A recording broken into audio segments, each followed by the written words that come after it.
My son called on a Wednesday, not our usual day. He sounded fine, but then he used a phrase we hadn't spoken in 25 years. "Dad, I just wanted to check the 18-inch rule one last time." My blood ran cold. That wasn't a question. It was our secret code for "I'm being watched, and I can't talk freely." He was sitting at his own kitchen table, but he wasn't alone. "The con has already begun. Thank you for being here with me." Before we begin, drop a quick comment. Have you ever had to make a difficult choice to protect someone you love, yes or no? Your perspective might help someone else. Just so you know, this story includes some fictional elements to emphasize the lesson. What matters is the message behind it. I've seen that look before, the one where two people pretend they're strangers, while their bodies tell a different story. At 65, after 35 years investigating marital infidelity in Chicago before selling my PI firm 2 years ago, I should have been able to shut it off.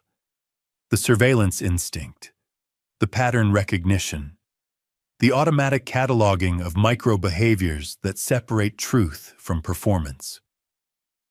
I'd retired with enough money to be comfortable and enough cynicism to never fully relax, but tonight, sitting at my son's dinner table on a Friday evening in mid-August, I felt that old switch flip on without permission. Tanya Whitaker.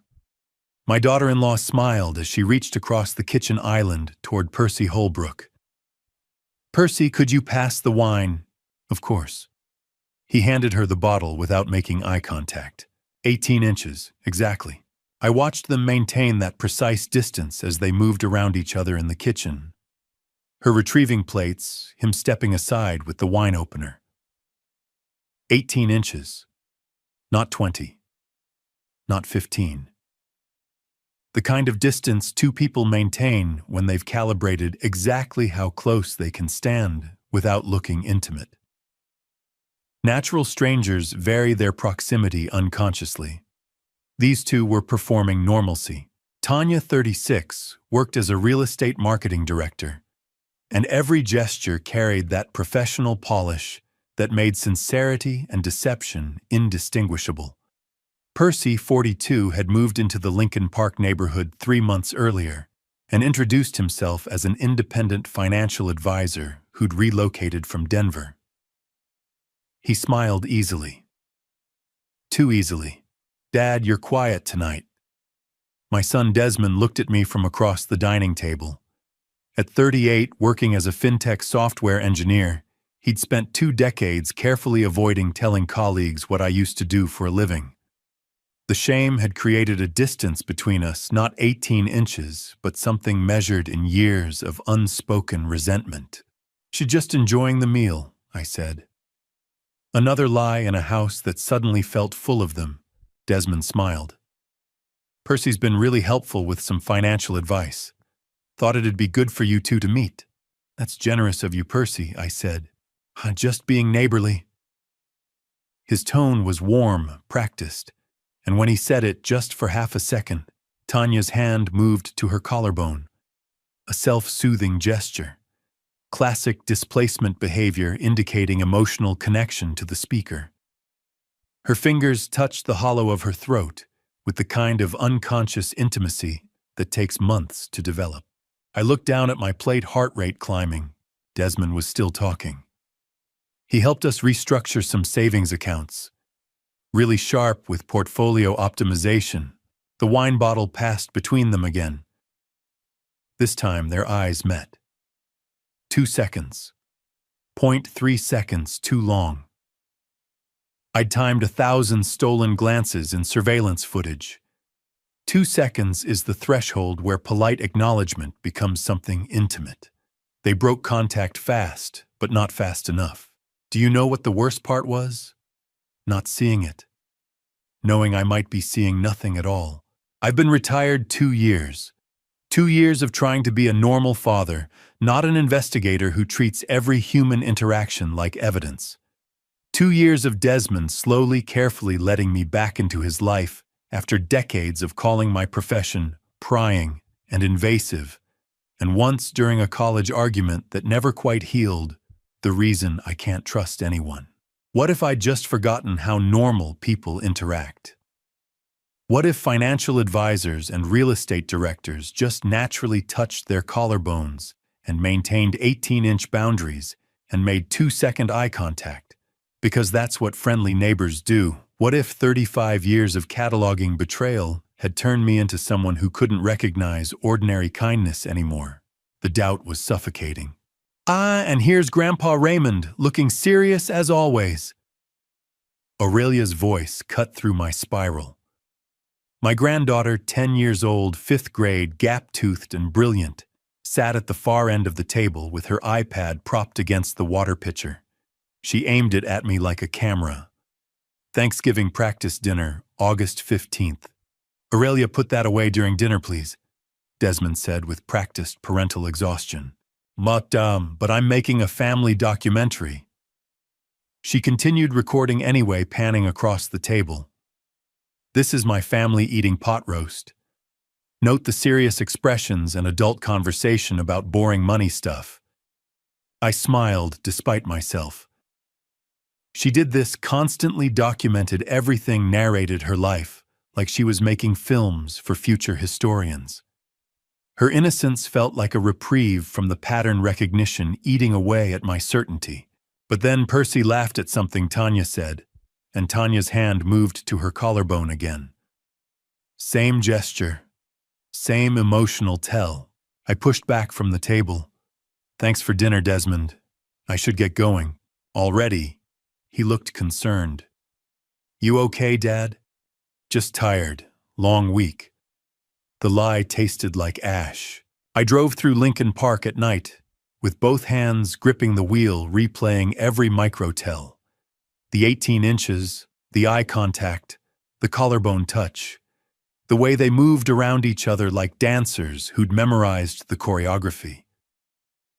My mind built the case automatically, surveillance dates, photography angles, phone record subpoenas, and then dismantled it just as fast with a single question: what if I'm wrong? My South Loop apartment was dark when I arrived. I stood at the door for 30 seconds before unlocking it, debating whether to let this go. Be a normal father. Stop seeing betrayal in every interaction. Let my son live his life without surveillance. I opened the door.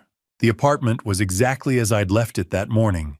Neat, efficient, empty. Bachelor minimalism. Helen's photo sat on the bookshelf beside the window. She'd been gone 4 years now.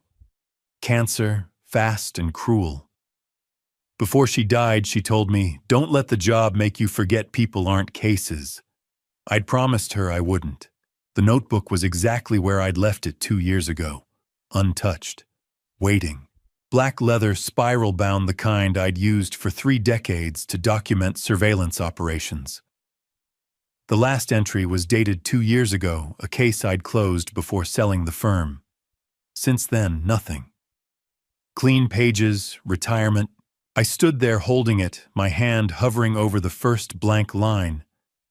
I could close it right now. Walk away. Let my son live without a father's paranoid surveillance. Let Desmond keep whatever happiness he'd built, even if it was built on something fragile. But the 18 inches, the eye contact, the collarbone touch, I might be wrong. God, I might be completely wrong. I opened the notebook, found a pen in the desk drawer. The pen touched paper. The pen touched paper, and my hand remembered what my mind had been trying to forget for 2 years. August 15th, 2024. The date came automatically, muscle memory bypassing conscious thought. Then I stopped, pen hovering over the next line because I didn't know what to call him. Subject too clinical. Target too aggressive. Percy Holbrook was my son's neighbor. Just a neighbor who'd moved in 3 months ago, who'd been helpful with financial advice, who smiled easily and maintained exactly 18 inches of distance from my daughter-in-law when they thought no one was paying attention. I wrote new neighbor, Percy Holbrook, 42, financial advisor, relocated from Denver. The format came back instantly: age, occupation, background. 2 years of retirement, and the structure was still there, waiting under the surface like scar tissue that never quite fades. My hand knew this language even when my brain questioned whether I should be speaking it. Next line. Initial observation. August 15th, 2024, 19:15 hours, subject's residence, Desmond's house, Lincoln Park. Then the details poured out. Distance control subject maintains exactly 18 inches when passing Tanya in kitchen. Precise calculated. Natural strangers vary proximity unconsciously, 14 to 24 inches typical range. This level of consistency indicates rehearsed behavior. Estimated practice period months, not weeks. Eye contact. Duration 2.0 seconds when speaking. Threshold between polite acknowledgement and intimacy is 1.7 seconds. Consistent overage by 0.3 seconds across 3 observed interactions.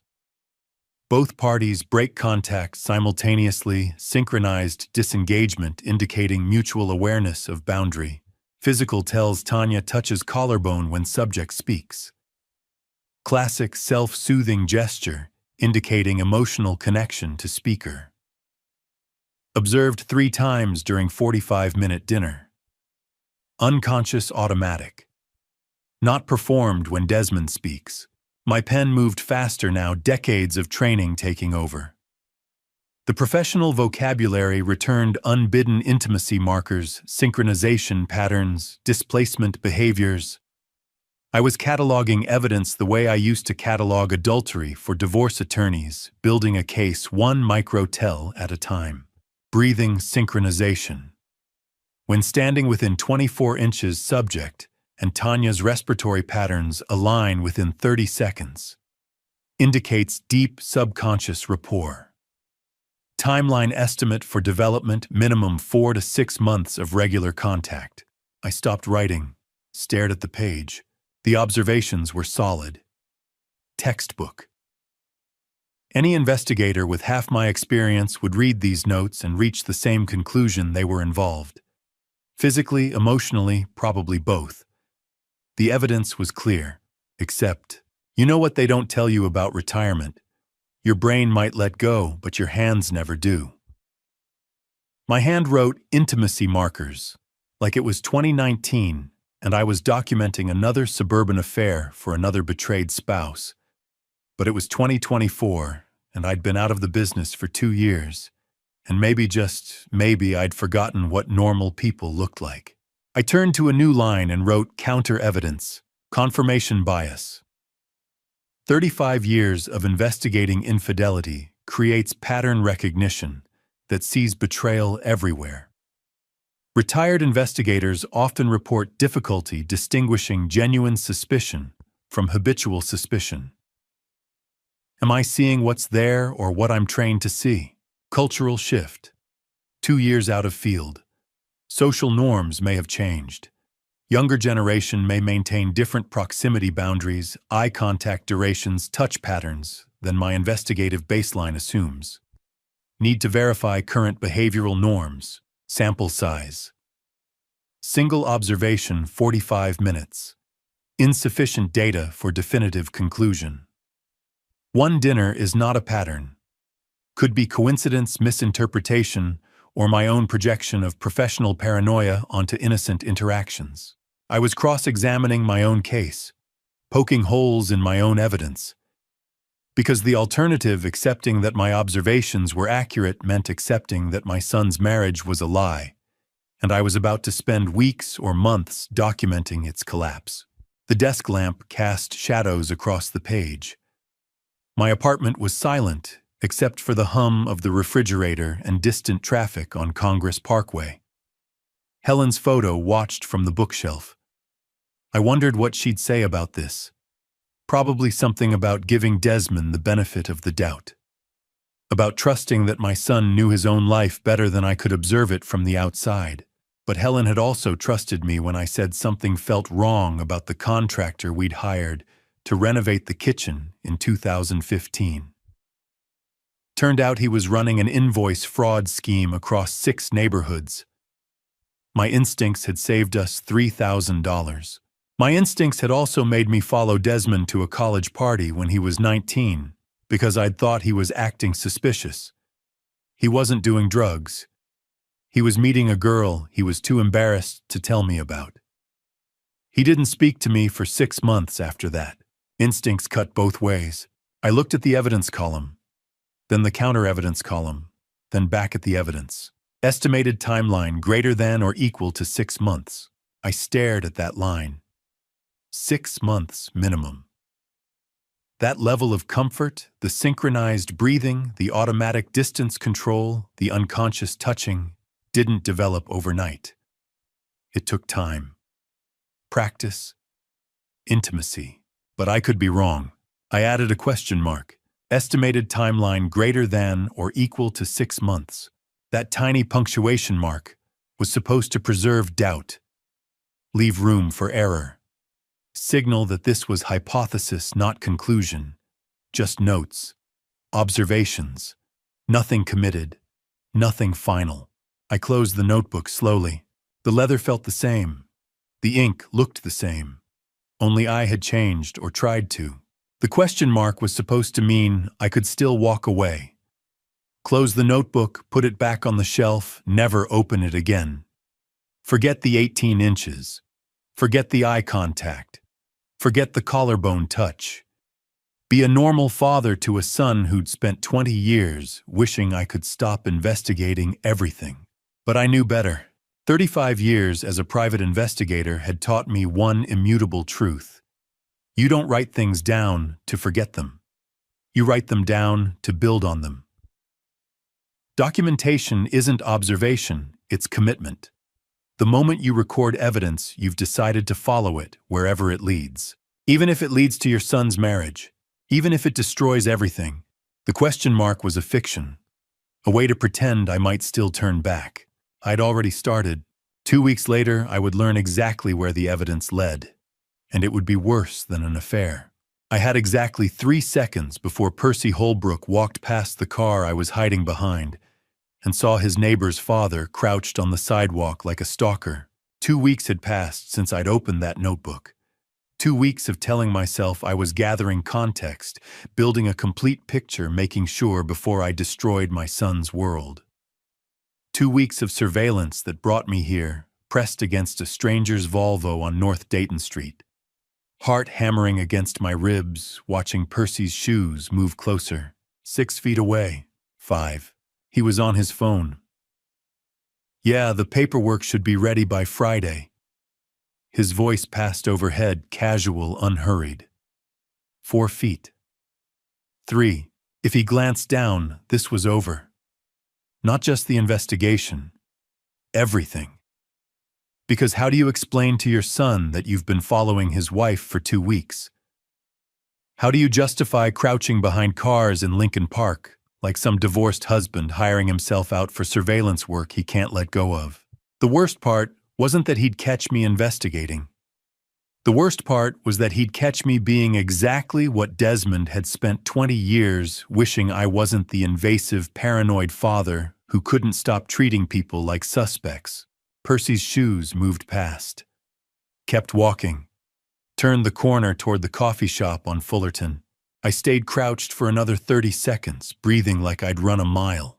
It had started simple enough. Wednesday afternoon, late August. Desmond had texted me Tuesday night, Atlanta for 3 days, big client pitch, wish me luck. I'd wished him luck. Then I'd parked outside his Lincoln Park house at 2:30 the next afternoon. Professional surveillance. Clinical observation. That's what I told myself. Tanya left at 2:47. I noted the time, automatically, decades of training taking over. She drove north on Halstead, turned on Fullerton, then cut over to North Dayton. I followed 3 cars back, standard tail distance, far enough to avoid detection, close enough to maintain visual. She parked outside a 3-story apartment building. Red brick, renovated, the kind of place young professionals with Denver money moved into when they relocated to Chicago. Percy's building. I'd looked up his address the week before. Tanya walked to the entrance and punched in the building code without hesitation. 5 digits muscle memory, no checking her phone for the number. She knew it by heart. That's when the professional detachment started failing. Because this wasn't some insurance fraud case or custody dispute. This was Tanya. The woman who'd married my son 6 years ago, who called me Dad at family dinners, who sent me photos of Aurelia's school projects. This was my daughter-in-law walking into another man's building like she'd done it 100 times before. I sat in my car for 90 minutes, took photos of the entrance, documented entry time, exit time observations. The notebook was filling up with timestamps and license plate numbers and all the clinical details that used to feel like facts. Now they felt like ammunition I was stockpiling to blow up my own family. Friday, she came back. 3:10 in the afternoon. Same building, same confident walk, same code punched without checking. This time she stayed 90 minutes. I parked in a different spot, standard protocol, vary your position, don't establish patterns, and tried to ignore the way my hands shook when I wrote meeting 2 in the notebook. Do you know what's worse than not knowing the truth? Knowing it and carrying it alone while the person you're trying to protect smiles at you from 300 miles away. Desmond texted Friday night. Deal's looking good. Atlanta's exhausting but worth it. Miss you guys. I stared at that text for 10 minutes. Miss you guys. Plural. Him and Tanya. The unified front of marriage. Except I'd just spent the afternoon documenting his wife's second visit to another man's apartment, while he was 3 states away closing deals. I typed back, proud of you, knock 'em dead. Another lie in a life that was starting to feel like it was made of them. Monday afternoon. 3rd surveillance. I told myself this was the last 1-3 data points pattern, confirmed time to stop. But I drove to North Dayton anyway, parked in yet another position, and waited.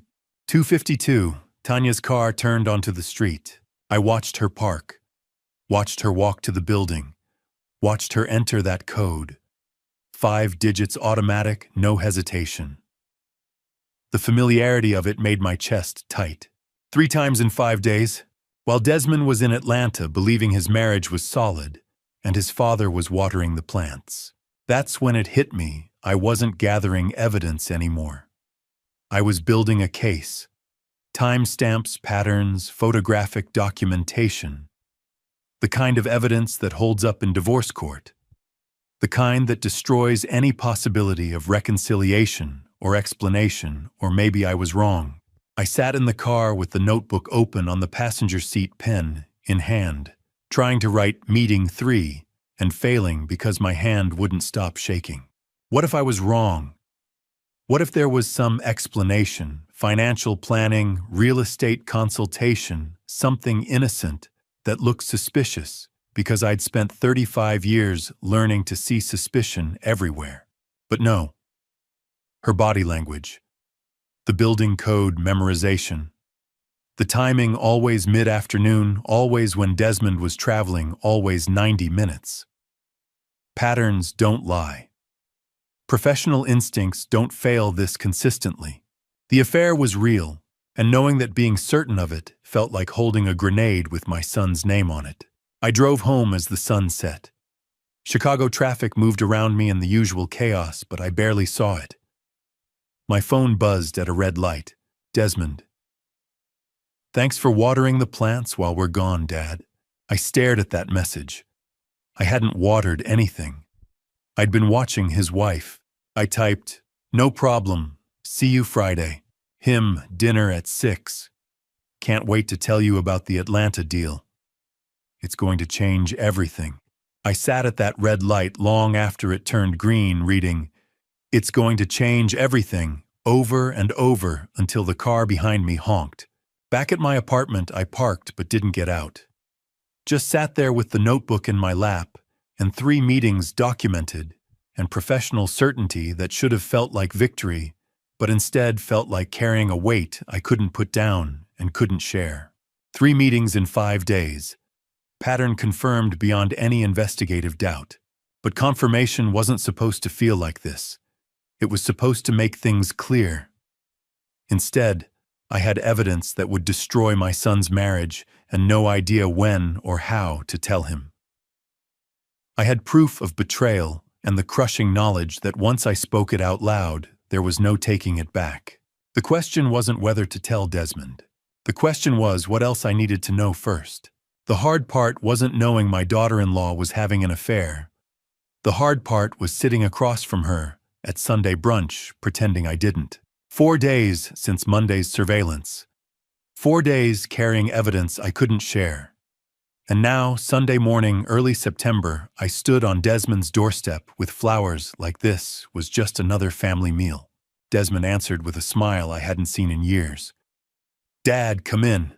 Atlanta was fantastic, closed the Meridian deal." I hugged him. "Proud of you, son." Tanya's making frittata. Aurelia's setting the table. He led me through to the dining room where sunlight poured through bay windows, and everything looked exactly like a happy marriage. Tanya turned from the kitchen island, smiled warmly. "Raymond, so good to see you." "Coffee." She looked relaxed, confident. Hair in a casual ponytail, jeans and sweater, bare feet on hardwood. She looked like someone who'd spent Saturday night watching movies with her husband, not like someone who'd been at Percy's apartment 3 times last week. Or was that performance? "Coffee would be great," I said, studying her face. Tension around the eyes, none. Forced smile, no displacement behaviors. She moved naturally, no nervous gestures. She was either innocent or very good. Aurelia bounded in. "Grandpa, look, I made place cards." She held up construction paper with elaborate calligraphy. "This one's yours, see? I put a detective magnifying glass because you used to solve mysteries." "That's beautiful, sweetheart." Desmond laughed. "She's been asking about your old job. I told her you were basically Sherlock Holmes." More like Watson," I said. "Holmes got the interesting cases." We sat. Frittata, fresh fruit coffee, too hot to drink. Normal conversation, Desmond's promotion prospects, Aurelia's school, play the Cubs. I participated, laughed at appropriate moments. The whole time I was reading Tanya. Mid-brunch. She refilled my coffee, stood beside me, carafe in hand, and said casually, "Dad, you used to stalk people for a living, didn't you?" The word hit like a slap. Desmond's fork stopped halfway to his mouth. "Tanya, come on. Dad wasn't a stalker." But I caught something in her posture. Slight tension in her shoulders. Eyes watching my reaction too carefully. This wasn't casual curiosity. This was reconnaissance. She was testing whether the old PI was still operational. I kept my face neutral, laughed. Followed cheating spouses, actually. Real glamorous work. Sat in cars, eating cold pizza, photographing people at their worst. Not exactly James Bond. Tanya laughed, light and easy. "Sounds tedious." Tedious is the right word. Hours of nothing followed by 30 seconds of someone sneaking into a hotel. I sipped coffee. "Why do you ask?" "Just curious about your past," she said, returning to her seat. Desmond never talks about it, because Desmond had spent 20 years being ashamed. Because my son used to introduce me as in private security, rather than admit his father investigated infidelity. Because stalking was exactly how he'd described my work during that college argument that fractured something between us. Desmond shifted uncomfortably. "Can we not talk about this?" "Please." "Sorry, honey," Tanya said, smile still in place. "I'm just curious about Raymond's past."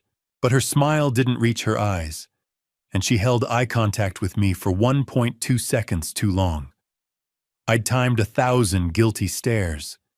That extra fraction where someone is reading you instead of just looking. You want to know what 35 years as a I teaches you how to spot when someone is doing exactly what you're doing watching. The conversation moved on. Aurelia's play, She Was a Tree, in the fall production. Desmond's new security project. Navy Pier next weekend. I participated, nodded, laughed. But my mind replayed Tanya's question on loop. You used to stalk people for a living, didn't you? Not investigate, not follow, not work as a private investigator. Stalk. That word choice wasn't accidental.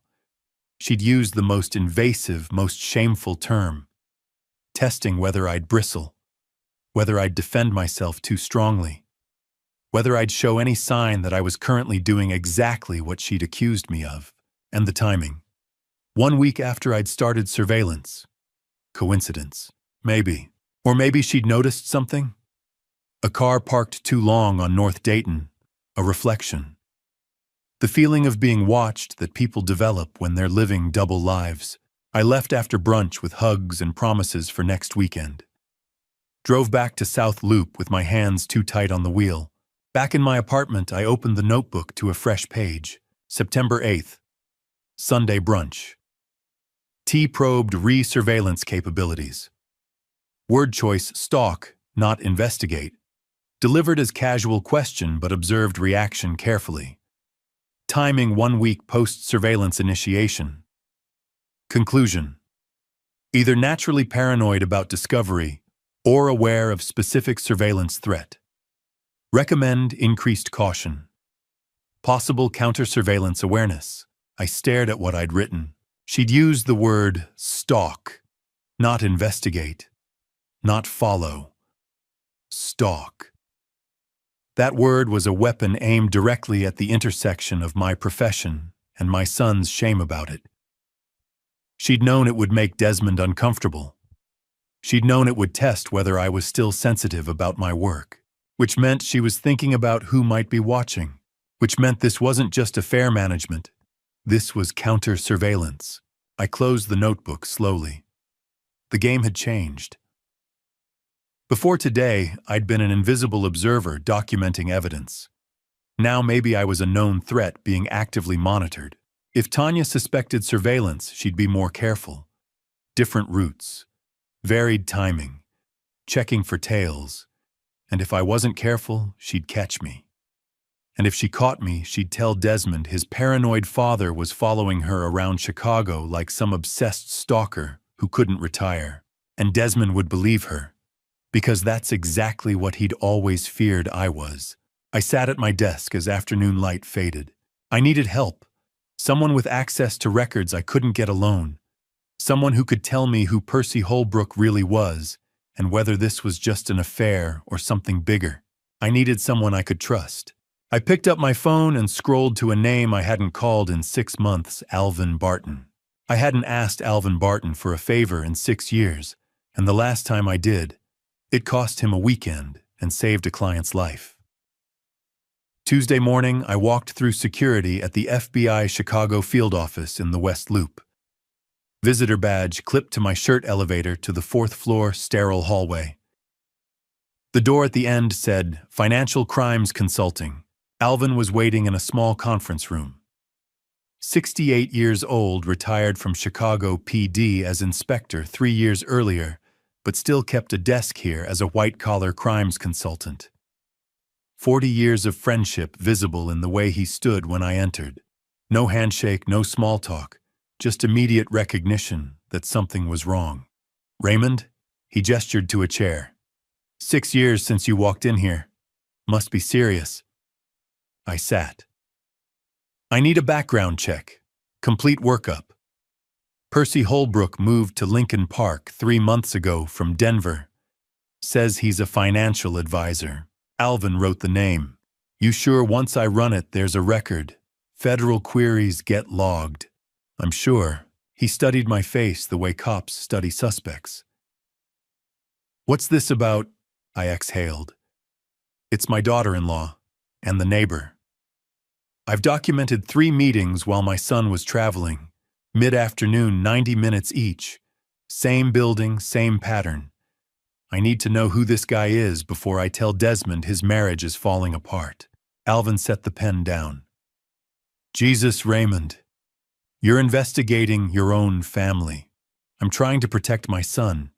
If I say your wife's cheating without knowing who she's with, I could make it worse. What if he's dangerous, running a con I need to know? The vulnerability of saying it out loud felt like exposing a wound. This wasn't some fraud case. This was my family. Alvin picked up the pen. Percy Holbrook, Lincoln Park. Let's see what we've got. He turned to the computer logged into databases I'd lost access to when I sold my firm. NCIC state records. Credit history. He typed, waited, frowned. Percy Holbrook, Lincoln Park. Driver's license issued 2023 Illinois. Before that. Before that, what? Before that, nothing. No credit history, no tax returns, no property records. Social security number is valid, but shows minimal activity before 18 months ago. Alvin leaned closer. This guy didn't exist before 2023. My chest tightened. Witness protection or alias. Alvin's jaw set. Let me try something else. You know how you can tell when someone's identity is fake when it's too clean? No parking tickets, no credit card debt, no past at all. Real people accumulate history like sediment layer after layer of mundane interactions. When someone has none of that, they're either very careful or very new. Alvin navigated to DMV facial recognition. If he's using a new identity, the face stays the same. Just need to find the old name. The screen loaded. 3 matches. Second one, facial recognition confidence 92%. Same face. Different name. Percy Reyes, age 42. Last known address, Denver, Colorado, 2016. Alvin clicked into the full record. Marriage license, Denver County, 2014. Percy Reyes to Tanya Caldwell. Divorce decree, Denver County, 2016. Percy Reyes and Tanya Caldwell Reyes. Alvin turned to look at me. Caldwell, that's her maiden name, I said. My voice sounded distant. Tanya's maiden name is Caldwell. Alvin read the screen again. Your daughter-in-law was married before, and her ex-husband is now your son's neighbor under a fake name. I couldn't answer. My brain was reframing everything. Desmond married Tanya in 2018. He'd met her at a real estate conference whirlwind romance engagement in 6 months. She'd never mentioned a prior marriage, never mentioned Denver, never mentioned Percy Reyes. And Percy Reyes now, Percy Holbrook, had moved to Lincoln Park 3 months ago. 3 streets from his ex-wife's new family. Created a new identity. Positioned himself as helpful neighbor, financial advisor, someone you trust with portfolio advice. This isn't an affair, Alvin said quietly. This is a plan. I stared at the screen. Marriage, 2014. Divorce, 2016. 2 years they'd been married. And then she moved to Chicago, met Desmond, married him without disclosing her past. 4 years later, Percy follows with a fake identity. Why? I said. Why the fake name? Why move here? Why now? Alvin pulled up additional records. Let me check financial history, he typed. I sat frozen, watching data scroll past. Tanya Caldwell married Percy Reyes in 2014. Desmond married Tanya Whitaker in 2018. My son didn't even know there was a first husband. We're Raymond, Alvin said, pointing at the screen. Divorce decree mentions contested property settlement. She claimed he'd hidden assets. He claimed she'd committed financial fraud during the marriage. Both accusations dismissed for insufficient evidence. There's a pattern here. What pattern? Ex-spouses with unresolved financial disputes don't coordinate secret meetings years later unless they're planning something that requires both of them. And they definitely don't create fake identities to do it. I leaned back. 3 meetings, exact timing, coordinated schedules. This wasn't rekindled romance. This was business. What are they planning to take? I said. Alvin printed the records: marriage certificate, divorce decree, facial recognition match. Slid the pages across. That's what you need to figure out, he said, before they take it. I drove back to South Loop with the printout on the passenger seat. Percy Holbrook didn't exist. Percy Reyes did. Married to Tanya for 2 years, divorced under contested circumstances, now living 3 streets away under false identity while meeting with her in secret. This wasn't an affair. It was something planned, something coordinated, something that required fake identity and months of positioning. The question wasn't what Tanya and Percy were doing. The question was what they were planning to take. 8 weeks, that's how long Alvin said we needed to build an airtight case.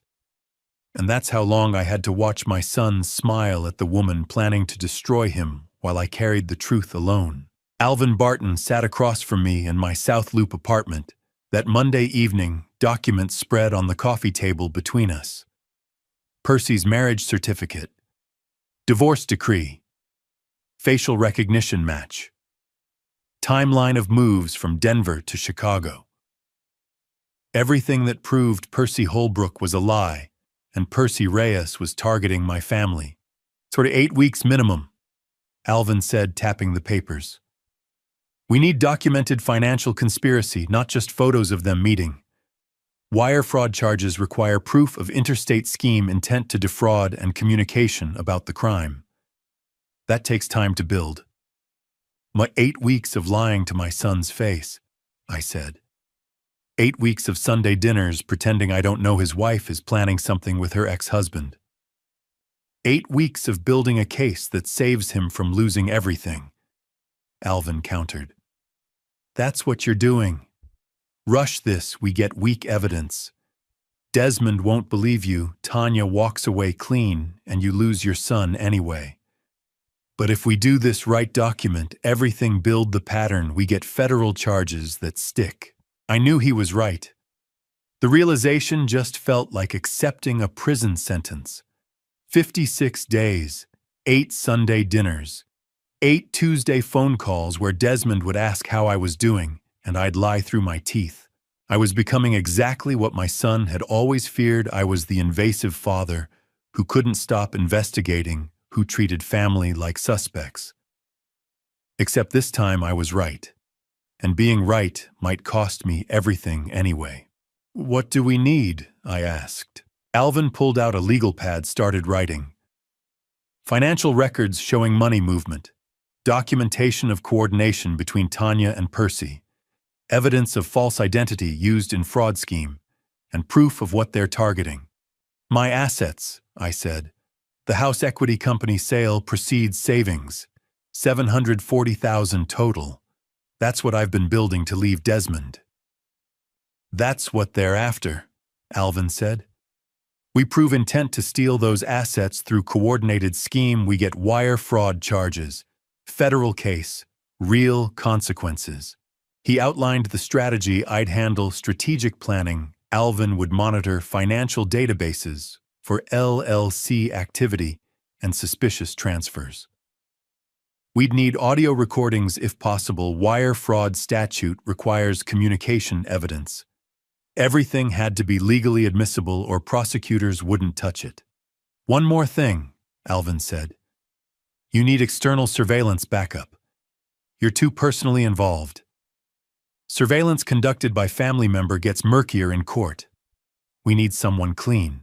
I thought for 30 seconds, then picked up my phone. Marcus Drummond answered on the second ring. 63 years old, had worked financial fraud cases alongside me in the 90s before retiring to selective consulting. The kind of PI who asked no questions beyond tactical details and delivered evidence that held up in court. Marcus, I need surveillance assistance. 8-week job, family situation, everything legal and admissible. Family situation. His voice was carefully neutral. Say no more. When do we start? Tomorrow. I'll bring the equipment. Standard rates, chain of custody protocols, federal evidence standards. You coordinate strategy, I handle fieldwork. Appreciate it. I hung up. Alvin nodded approval. Good. External contractor means cleaner evidence chain. You stay in strategic role, maintain distance that keeps it legal. But we both knew I wasn't maintaining distance. I was planning to watch my son's life unravel in slow motion for 2 months, while pretending everything was fine. Do you know what the worst part was? Not the investigation. It was knowing I had 8 weeks to either save my son or lose him forever, and I couldn't tell him anything. Alvin left around 9. I sat alone in the apartment, staring at the calendar I'd marked on the wall. 8 weeks until Thanksgiving. Each Sunday circled in red family dinners where I'd sit across from Tanya knowing what she and Percy were planning. Each Tuesday marked Desmond's usual call to check on me to tell me about work projects and Aurelia's school activities and the normal rhythms of life that were about to detonate. 8 times watching him talk about future plans built on lies. 8 times smiling and nodding and saying nothing. What if he found out I knew and said nothing? What if the silence destroyed us more than the truth? What if waiting to tell him meant he'd never forgive the delay? But without proof, he'd never believe me. I'd be the paranoid father accusing his wife based on suspicion and old investigative instincts. He'd defend her, cut me off. And 3 months later, when the conspiracy succeeded, he'd lose everything anyway, with no relationship left to rebuild. I had to do this. I had to carry this. I walked to my desk, opened the investigation notebook. 9/16. 8-week operation begins. Target financial conspiracy evidence. Duration 56 days until confrontation. Asset protection $740,000. House equity company proceeds savings. Cost watching Desmond trust people planning to destroy him while carrying knowledge alone. I stared at what I'd written. Tomorrow Marcus would start surveillance. Tomorrow I'd coordinate with Alvin on financial monitoring. Tomorrow the professional investigation machinery would activate. But tonight was the last night I wasn't actively lying to my son for his own good. Tomorrow I'd become the father Desmond had spent 20 years wishing I wasn't. The one who invades, who spies, who can't trust people at face value. The one who treats family dinners like crime scenes and Sunday brunches like surveillance operations. Except this time I was right, and being right might be worse.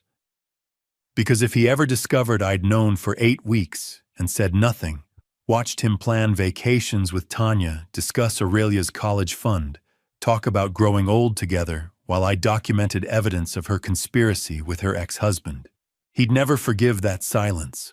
I closed the notebook and sat in darkness.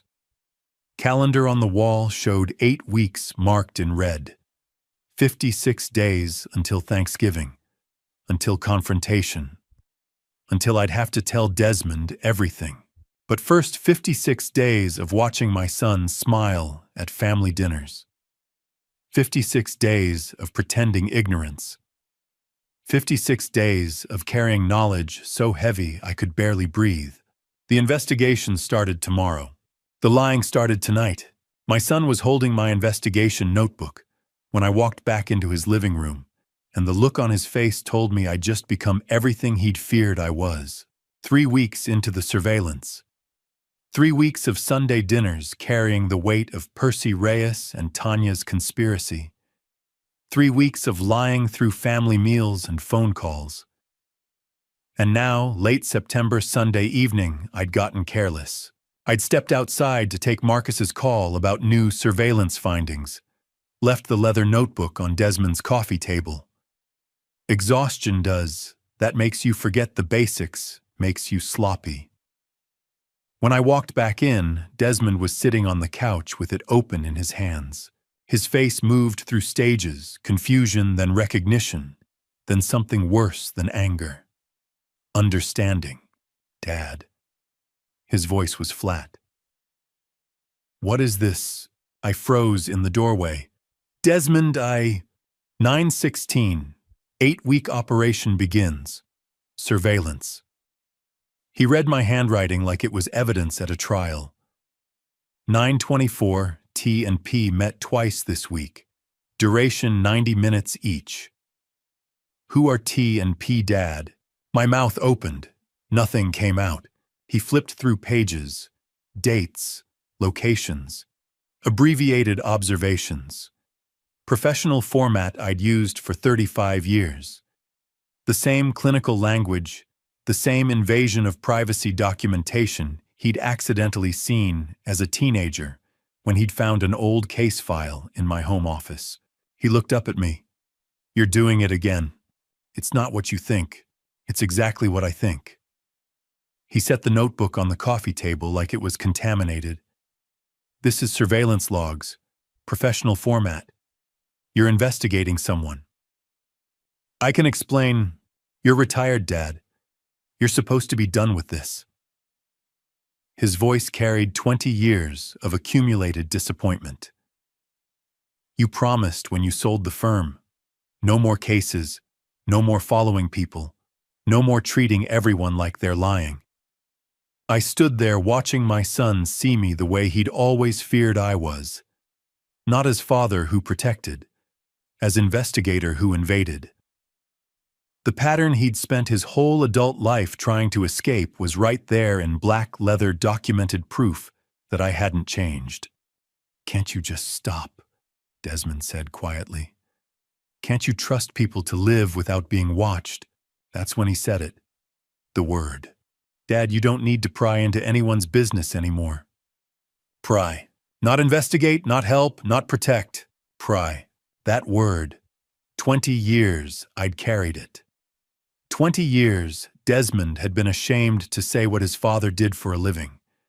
When kids at school asked, he'd say, "private security."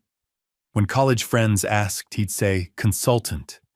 Anything but private investigator. Anything to avoid explaining that his dad followed cheating spouses and documented their worst moments and got paid to prove people were exactly as bad as their partners suspected. The word pry held all of that. Every parent-teacher conference where other dads talked about being accountants or engineers while Desmond stayed silent. Every time someone asked about my work and Desmond changed the subject. Every argument we'd had about boundaries and trust and why I couldn't just believe people were telling the truth. Pry. The most invasive, shameful word for what I'd done, and now he was using it. Again. "I thought retirement meant you'd finally let people live without surveillance," Desmond continued. "But you can't, can you? This is who you are. Someone who watches. Someone who doesn't trust." I opened my mouth. The truth was right there. It's Tanya. It's Percy. They're planning to destroy you. I'm trying to save you. But the words wouldn't come, because if I told him now, 3 weeks into 8-week evidence timeline, everything collapsed. He'd either confront Tanya and blow the investigation before we had solid proof, or worse, he wouldn't believe me. He'd side with his wife against his paranoid father, who'd just proven he still saw the world through surveillance lenses. 5 more weeks. I needed 5 more weeks to get evidence strong enough that he couldn't deny it. So I stayed silent. "Well," Desmond's voice got harder. "Are you going to tell me what this is, or is it another thing you can't talk about? In my head, I'm investigating your wife. She was married to Percy before you. He's using a fake identity. They're meeting while you travel. They're planning to take everything, the assets I've built, the future I wanted to leave you. I can save you if you just trust me for 5 more weeks." Out loud. "I can't explain right now." Desmond's face closed down. "Can't explain or won't explain, because those are different things. I will explain. Just not yet. Please trust me." Trust. He picked up the notebook, held it out to me. That's rich, coming from someone who keeps surveillance logs on people. Trust requires believing someone without needing documentation, Dad. But you've never been able to do that, have you? I took the notebook. The leather felt like it weighed 50 pounds. "Maybe you should go," Desmond said quietly. Those 4 words hit harder than any argument. He asked me to leave. My son, who'd never said that in 38 years, asked me to leave his house. "Desmond, I need some space, please." I walked to the door. Turned back. He was sitting on the couch, staring at where the notebook had been, like he could still see its contamination on his coffee table. "I'm trying to protect you," I said. He looked up. "From what? From living my life without being watched, because that's what it feels like, Dad. Like you can't stand that I might be happy without your surveillance keeping tabs on everything." I left, sat in my car outside his house for 10 minutes, notebook on passenger seat like evidence of my own failure. 3 weeks ago, I'd been carrying one impossible weight, knowing Tanya and Percy were conspiring to destroy Desmond. Now I carried two, that knowledge and my son's certainty that I was the problem. 5 weeks until I could explain. 5 weeks until I could prove why the silence was necessary. 5 weeks of Desmond trusting Tanya more because he trusted his father less. The irony was crushing. I was destroying our relationship to save him from destruction. But from his perspective, the invasive father he'd always feared just proved he'd never changed. And maybe he was right. Maybe surveillance does corrupt you. Maybe 35 years of documenting betrayal makes it impossible to see ordinary life without suspicion. Except I wasn't wrong. Percy was real. The conspiracy was real. The danger to my son was real. I just couldn't prove it yet. I started the car and drove home carrying double weight. Now the conspiracy I was investigating and the rift I'd just made wider by refusing to explain why. 3 years ago, I warned a man his wife was stealing from him, and he looked at me the same way my son just had, like I was the problem. I drove back to my South Loop apartment with Desmond's words looping in my head. Can't explain or won't explain. The disappointment in his voice. The shame in mine. 5 weeks until I could tell him why I'd been carrying that notebook. 5 weeks of him thinking I'd proven everything he'd feared about his invasive father. I sat in the dark living room, notebook still in my hand. Replayed his face the moment recognition hit, the way pry came out like an accusation, the resignation when he'd asked me to leave. First time in 38 years, my son had told me to go. What if 5 weeks was too long? What if the rift became permanent before I could explain? What if I gathered all the evidence in the world and Desmond still chose not to believe it? My mind pulled me backward to a memory I'd tried to suppress for 3 years. October 2021. My old PI office on Milwaukee Avenue 1 week before I sold the company. Client sitting across from my desk, Thomas Brennan, 52, owned a small manufacturing business on the South Side. Married 19 years. He'd hired me 4 weeks earlier to investigate his wife Margaret money disappearing from accounts, strange phone calls, elaborate explanations that never quite added up. I'd spent a month documenting everything. Margaret and her sister Susan moving business funds through shell accounts. Small transfers at first, then larger. 2 years of systematic theft. Total $340,000. I spread the evidence on my desk. Bank records, transfer receipts, recorded phone conversations, everything documented, time-stamped, irrefutable. "Mr. Brennan," I said, "I have documentation. Your wife has transferred $340,000 through these accounts over the past 2 years. Her sister is coordinating. It's embezzlement." He stared at the papers, picked up a bank statement, set it down. Looked at me with something between confusion and anger. "You're wrong," he said. "Margaret wouldn't. She doesn't even handle the books.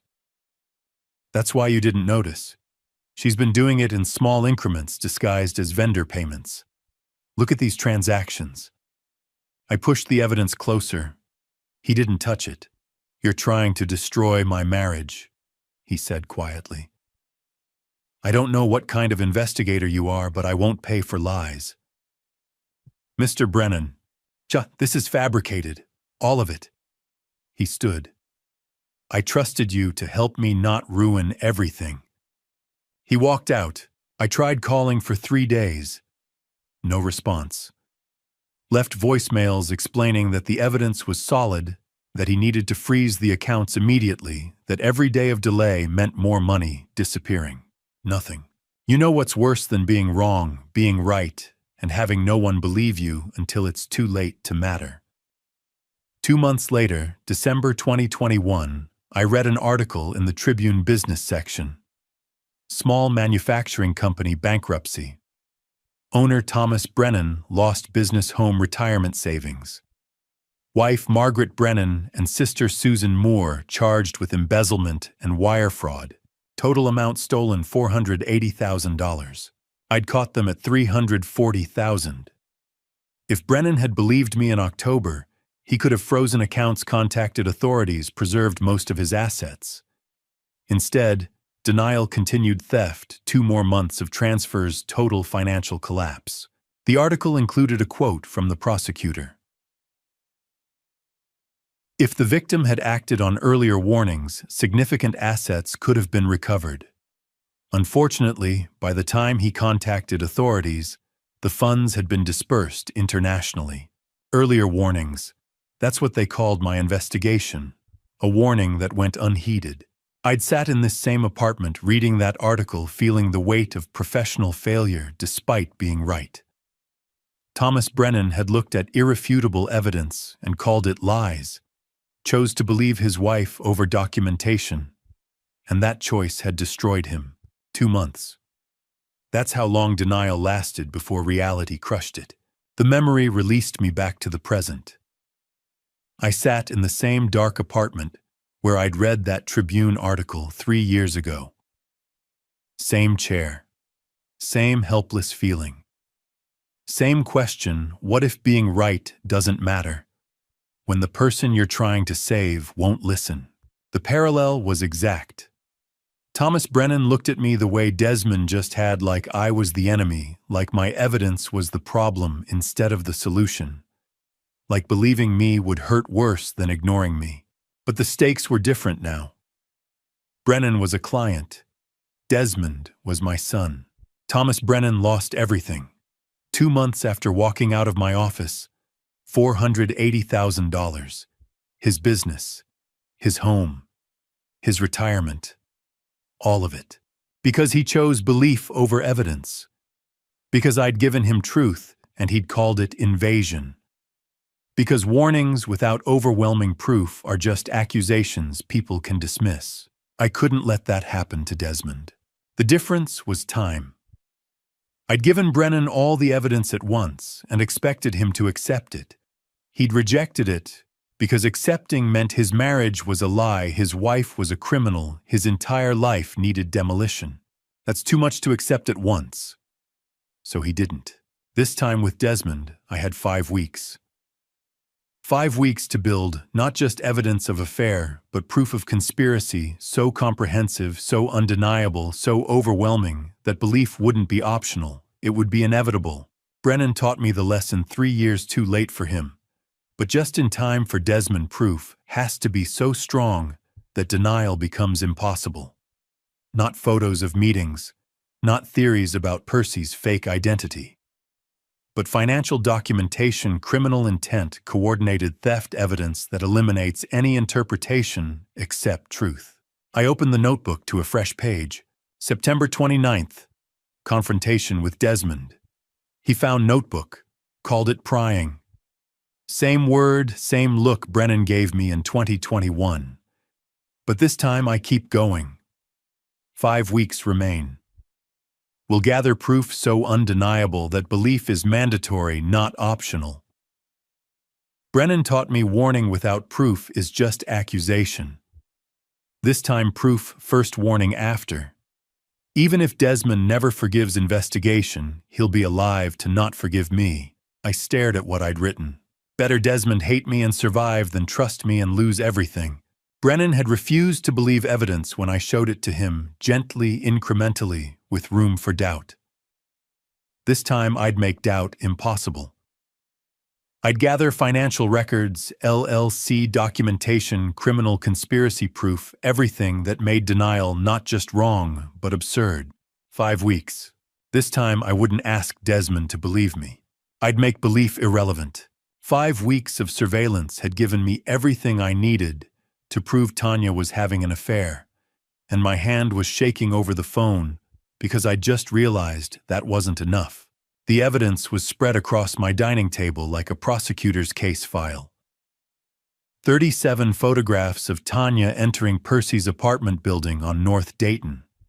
17 videos showing visit durations average 87 minutes, never less than 60, never more than 2 hours. GPS tracking data showing pattern meetings every 3 to 4 days exclusively when Desmond traveled for work. Timestamps, locations, frequencies, everything documented with professional precision. By any investigative standard, the affair was proven beyond doubt. Case closed. Except my hand was shaking. I picked up my phone. Desmond's contact stared back at me. One call. That's all it would take. Send the photos, explain Percy's real identity, Percy Reyes, ex-husband, fake name, coordinated meetings. Show the evidence. Let Desmond confront Tanya. 5 weeks of carrying this alone could end tonight. My finger hovered over the dial button. 5 weeks. 35 days of watching my son trust someone destroying him. 35 days of Sunday dinners sitting across from Tanya while she smiled and asked about my back and served pot roast like she wasn't meeting her ex-husband twice a week. 35 days of isolation so crushing, I'd stopped sleeping through the night. One call, it could be over. But then Alvin's voice in my head. Wire fraud requires financial conspiracy proof. We need more than a affair. I set the phone down. 37 visits. 17 documented. Average duration, 87 minutes. What were they discussing for an hour and a half? Not just affair logistics. Not just stolen moments. Planning something. I looked at the photos again. Tanya entering Percy's building. Same confident walk. Same lack of furtiveness. She wasn't sneaking. She was conducting business.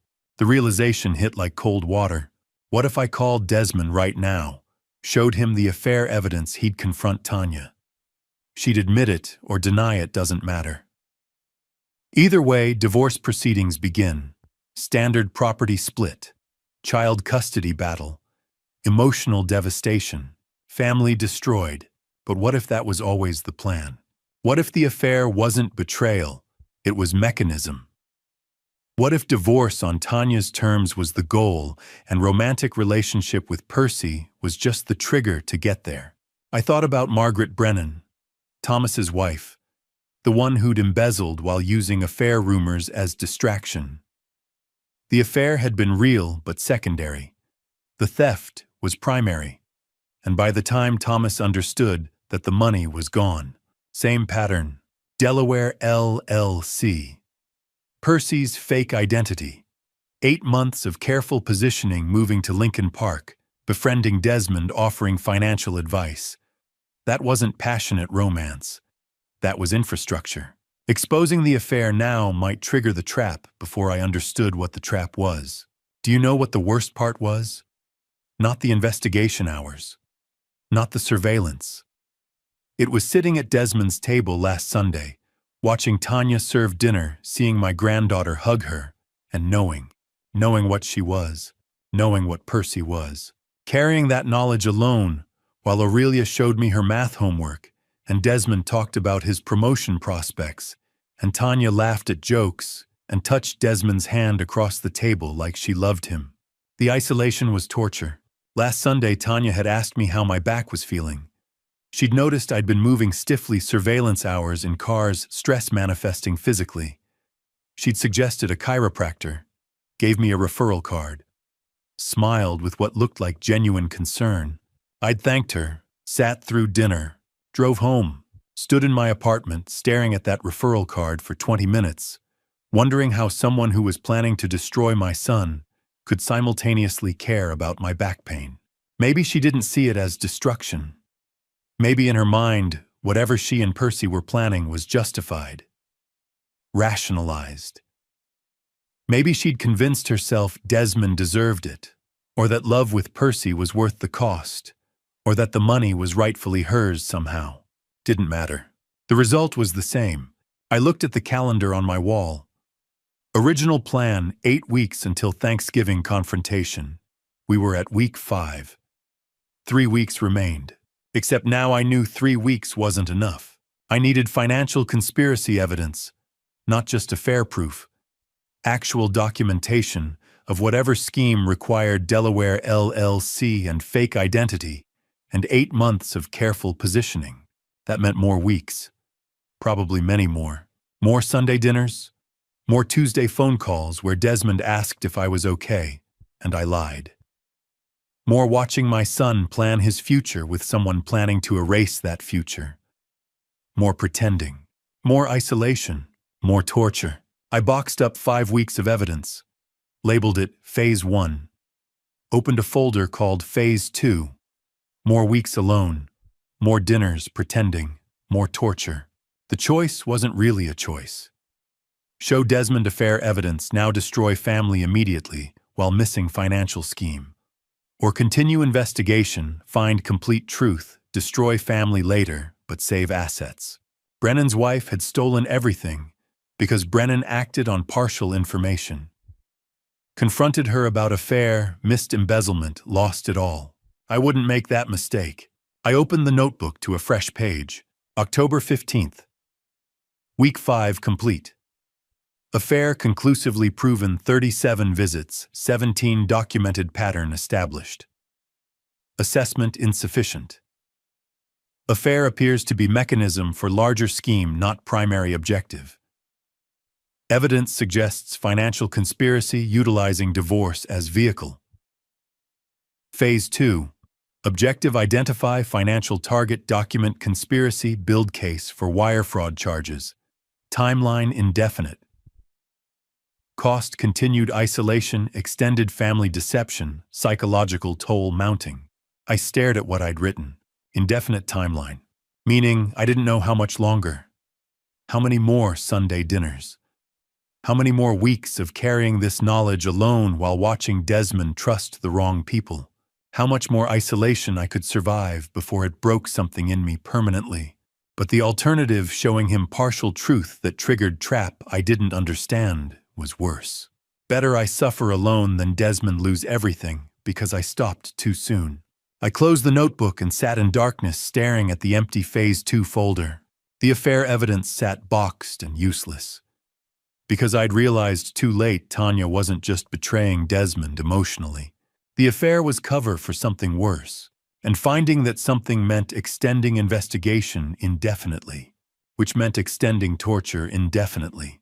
Alvin's voice on the phone had the tone he used when cases broke wide open.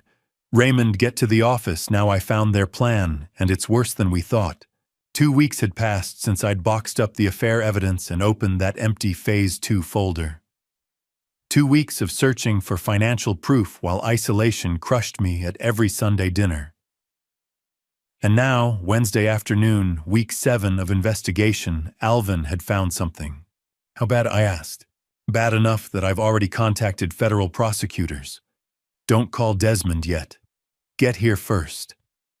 I drove to the FBI field office in West Loop with adrenaline overriding exhaustion. 7 weeks of surveillance. 7 weeks of carrying unbearable knowledge. 7 weeks of wondering if I'd find proof before whatever they were planning succeeded. Alvin was waiting in the conference room, laptop, open printouts, spread across the table like evidence at a trial. 3 days, he said when I walked in. I've been running financial database searches, cross-referencing business registrations, LLCs, shell companies registered to Tanya Caldwell, or Percy Holbrook, or Percy Reyes. Found it this morning. He turned the laptop toward me. Delaware Business Registry. LLC registration, dated April 15, 2024. Company name, Caldwell Capital Management, LLC. Registered agent, Tanya Caldwell. I stared at the date. April 15th. Read that again, Alvin said. April 15th. 6 months ago. 2 months before Percy moved to Lincoln Park. My chest tightened. Percy didn't move to the neighborhood until June. Exactly. Alvin pulled up more documents. They registered the company first. Then Percy created the fake identity. Then he relocated 3 streets from your son's house. This wasn't an affair that evolved into a scheme, Raymond. This was a scheme that required an affair as mechanism. I sat down hard. April 15th. They registered the company in April. Percy didn't move to our neighborhood until June. Everything calculated. Everything planned. The dinner in August where I'd first noticed the microtells that was 4 months into execution. By then, the LLC existed. Percy had established his fake identity, positioned himself in the neighborhood, embedded himself as the helpful financial advisor. The affair wasn't opportunity. It was infrastructure. "Look at the officers," Alvin said. I scrolled down. President Tanya Caldwell, CFO Percy Holbrook. "Been using fake identity on business registration," I said. "Buck, that's federal crime number 3, Alvin said. "Identity fraud for business fraud, wire fraud, conspiracy. Prosecutors are already interested. But wait, there's more." He opened a spreadsheet. I ran financial analysis on accessible Whitaker family assets, Desmond's home equity investments, retirement accounts. He scrolled. Then I ran yours.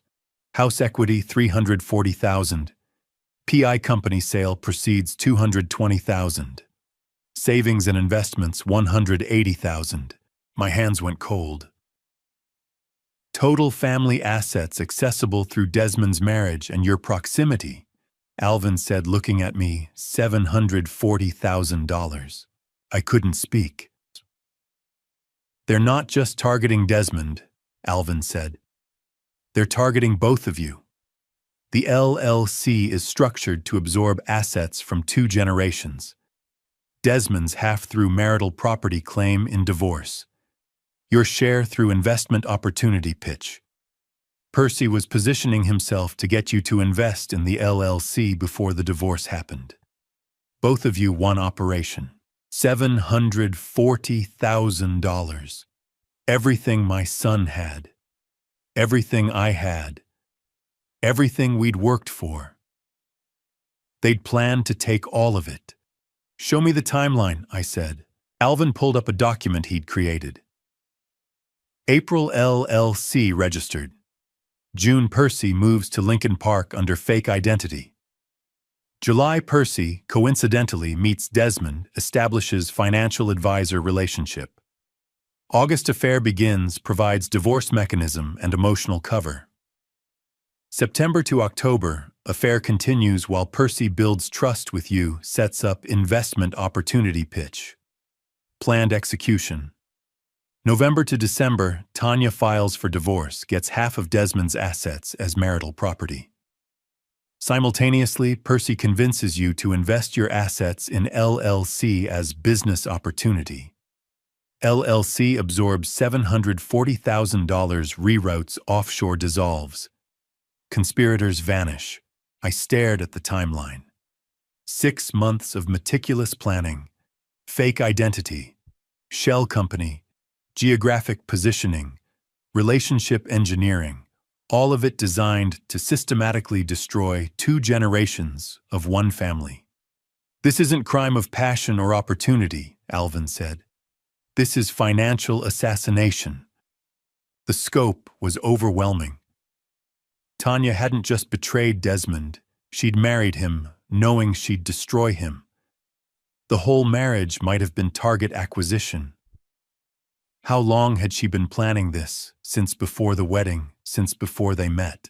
And Percy befriending me, asking about my back, suggesting that chiropractor, acting like concerned neighbor, all while planning to rob me of everything I'd built in 35 years.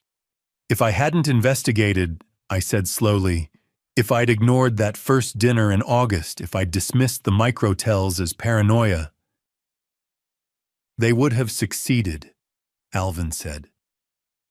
November divorce filing, December investment pitch, January liquidation. By February, you'd both be looking at empty accounts, wondering what happened. I thought about Thomas Brennan. The way he'd looked at my evidence and called it lies. The way he'd lost everything 2 months later because he'd refused to believe until too late. If I hadn't trusted my instincts, if I hadn't opened that notebook, if I hadn't endured 7 weeks of isolation carrying knowledge I couldn't share, Desmond and I would have lost everything. "What do we need for prosecution?" I asked. "More evidence of intent. Proof they plan to execute the scheme, not just that the structure exists. Communication between them, discussing the plan, texts, emails, recordings. And we need to know their exact timeline. When are they planning to trigger this?" I looked at the LLC documents again. Caldwell Capital Management. Tanya's maiden name. Her ex-husband as CFO. Designed to absorb $740,000 from her current husband and his father. The affair was just the mechanism. The real crime was the systematic financial destruction of everyone Desmond and I were. "I need to tell him," I said. "Not yet," Alvin cautioned. "If you tell him now he confronts Tanya, they accelerate their timeline or abort and try again later. We need them to think they're succeeding. Need them to communicate about execution plans so we have prosecutable evidence." "How much longer?" "Weeks. Maybe a month. We're close, Raymond. But we can't stop now." I drove home with Alvin's analysis burning in my laptop bag. 6 months of planning, fake identity, shell company, systematic targeting of 2 generations for total theft disguised as marriage collapse. This wasn't affair that evolved into scheme. This was scheme that required affair as mechanism. Tanya had married Desmond knowing she'd destroy him. Percy had befriended me knowing he'd rob me. And I had weeks more of carrying this knowledge alone while they smiled at Sunday dinners and planned our destruction. 3 days after discovering the shell company, Alvin called, with news that changed everything. Tanya had filed for divorce, and we had 10 weeks before she took half of everything in court. I was at the FBI office reviewing LLC documents when he walked in carrying Cook County court records. The look on his face told me the timeline had just collapsed. "Oh, she filed for divorce," he said, sliding papers across the table. "October 10th, 2 weeks ago." I stared at the date. October 10th. 2 weeks ago, before we'd even found the LLC, before I knew the full scope. While I'd been documenting affair evidence and searching for financial conspiracy proof, Tanya had been building legal case against Desmond. "Filed under seal," Alvin continued. "Privacy protection grounds. But the hearing's scheduled. Property division, custody arrangements, all of it. She'd filed for divorce 2 weeks ago. That was before we even found the LLC, which meant she'd been running parallel operations. Criminal conspiracy through Percy and the LLC as primary plan. Legitimate divorce proceedings as backup if fraud somehow failed. While I'd been investigating, she'd been building legal escape route that gave her half of everything, regardless of whether criminal schemes succeeded. She was smarter than I'd given her credit for. "When's the hearing?" I asked, though I already knew the answer would be bad. "January 8th, Alvin said. 10 weeks from today." 10 weeks. I did the math automatically. 70 days, 10 Sunday dinners. Illinois law, without proof of fraud or criminal activity, presented before property hearing, standard marital asset split applied. Tanya would get half of everything acquired during marriage house equity retirement accounts investments. Desmond's business partnership stake. "How much does Desmond lose?" I asked.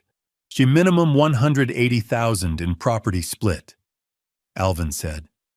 "Plus ongoing alimony based on income disparity, plus child support. If your investment in the LLC happens before the hearing, add your entire stake. Total family loss, exactly what they planned. $740,000. Except now, they had legal deadline forcing our hand. We couldn't investigate indefinitely anymore. We had 10 weeks maximum, more realistically 6 weeks, to gather evidence allowing time for prosecutors to review and file charges before the hearing. I flipped through the divorce petition. Standard language about irreconcilable differences, equitable distribution of property, best interests of minor child. Then I saw the custody petition. Primary physical custody, I read aloud.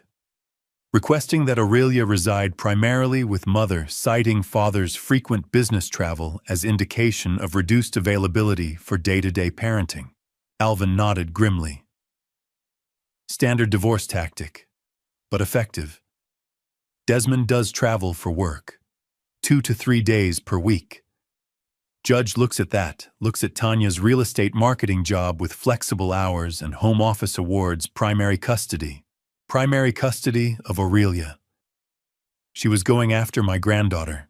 Not just money, not just assets. My son's 10-year-old daughter. Tanya was willing to use Aurelia as leverage, as asset, as pawn in fraud scheme.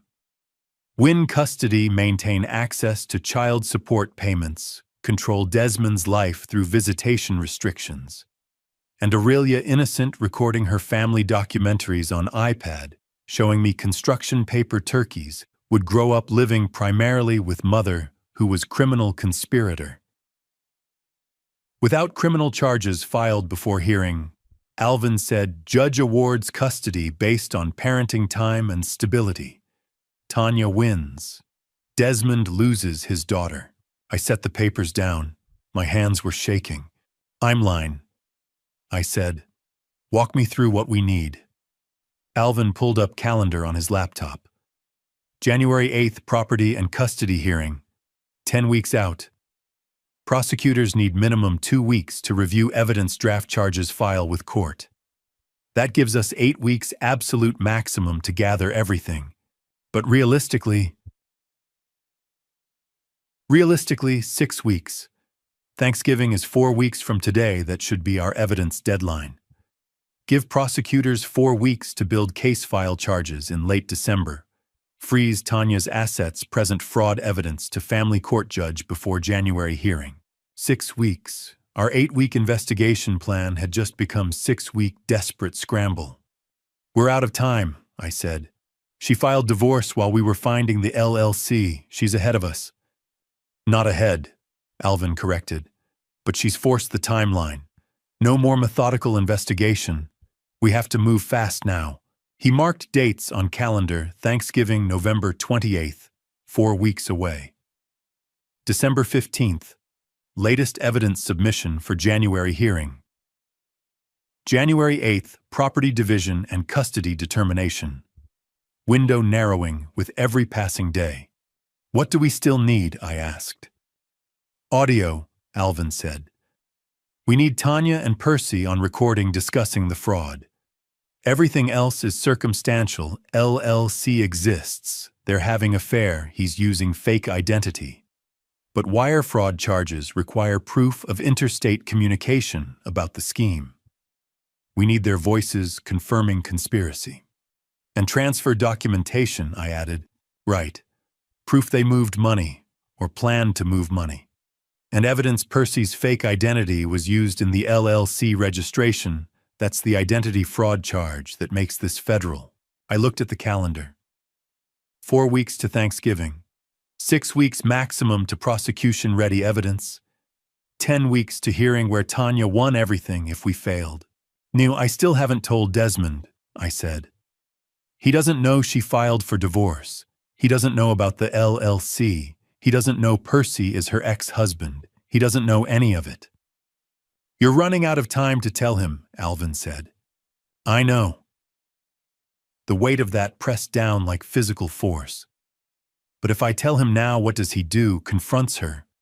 She lawyers up, accelerates timeline or aborts and tries again later. We lose our chance at federal charges. "Stika, clock's ticking, Raymond," Alvin said quietly. 10 weeks until she wins in court. 6 weeks until we need prosecution-ready evidence. 4 weeks until Thanksgiving. We have to move now. 10 weeks, 70 days. Every single one of them mattered now. Every Sunday dinner, every phone call, every moment I stayed silent while the clock ran down. The methodical investigation had just become desperate race. 8 weeks had collapsed into 6. Every day mattered. Every choice mattered. Every moment Desmond didn't know his wife had filed for divorce was another moment that cage closed tighter around him. I left the FBI office with new timeline burning in my mind. 10 weeks until Tanya won in court. 6 weeks to build case. 4 weeks to Thanksgiving confrontation. Desmond still didn't know his wife had filed for divorce 2 weeks ago. I'd been protecting him from truth while Tanya built legal cage around him. The question wasn't whether to tell him anymore. The question was how much time we had before that cage locked shut. The FBI field office in downtown Chicago smelled like burnt coffee and stale air conditioning. I sat across from Special Agent Catherine Walsh, watching her arrange 3 case files on the metal table between us. Each folder bore a different name, but I already knew they were all the same man. Percy Reyes, Catherine said, tapping the first folder. Also known as Philip Harris Preston Hale and currently Percy Holbrook.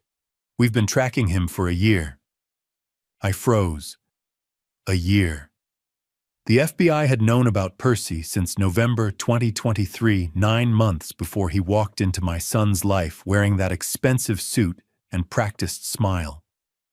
While Percy was constructing his fake identity and Tanya was registering, the LLC federal investigators were already building a case. You knew, I said. Before I even started my investigation, you knew what he was. Catherine nodded. Financial Crimes Division flagged him after the Arizona incident. But knowing someone's a con artist and proving wire fraud in federal court are 2 different things. She opened the first folder. Colorado, 2022.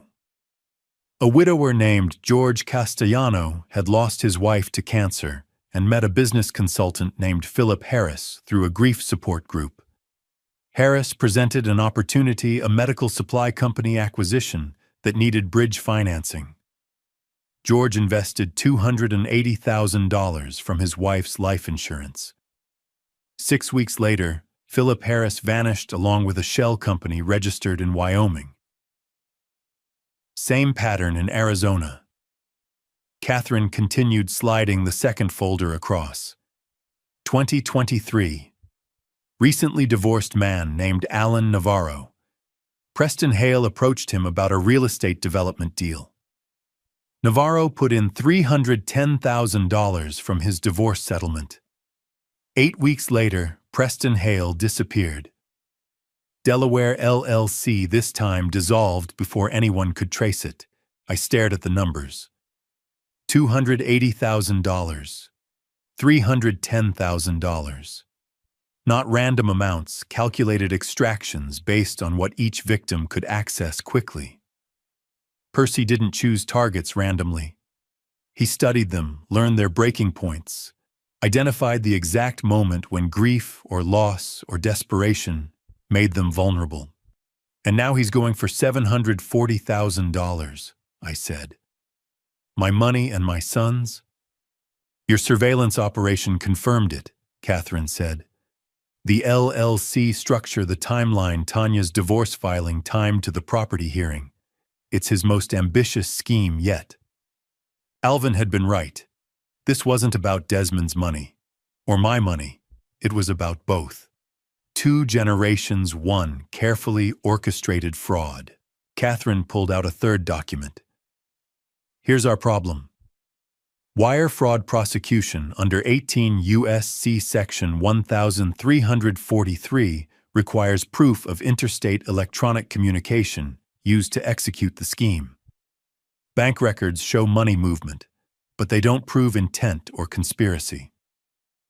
We need audio evidence recordings of Percy and Tanya discussing the fraud scheme in their own words. You want me to wear a wire, I said. She didn't blink. You have something we can't manufacture: family access. You're Desmond's father.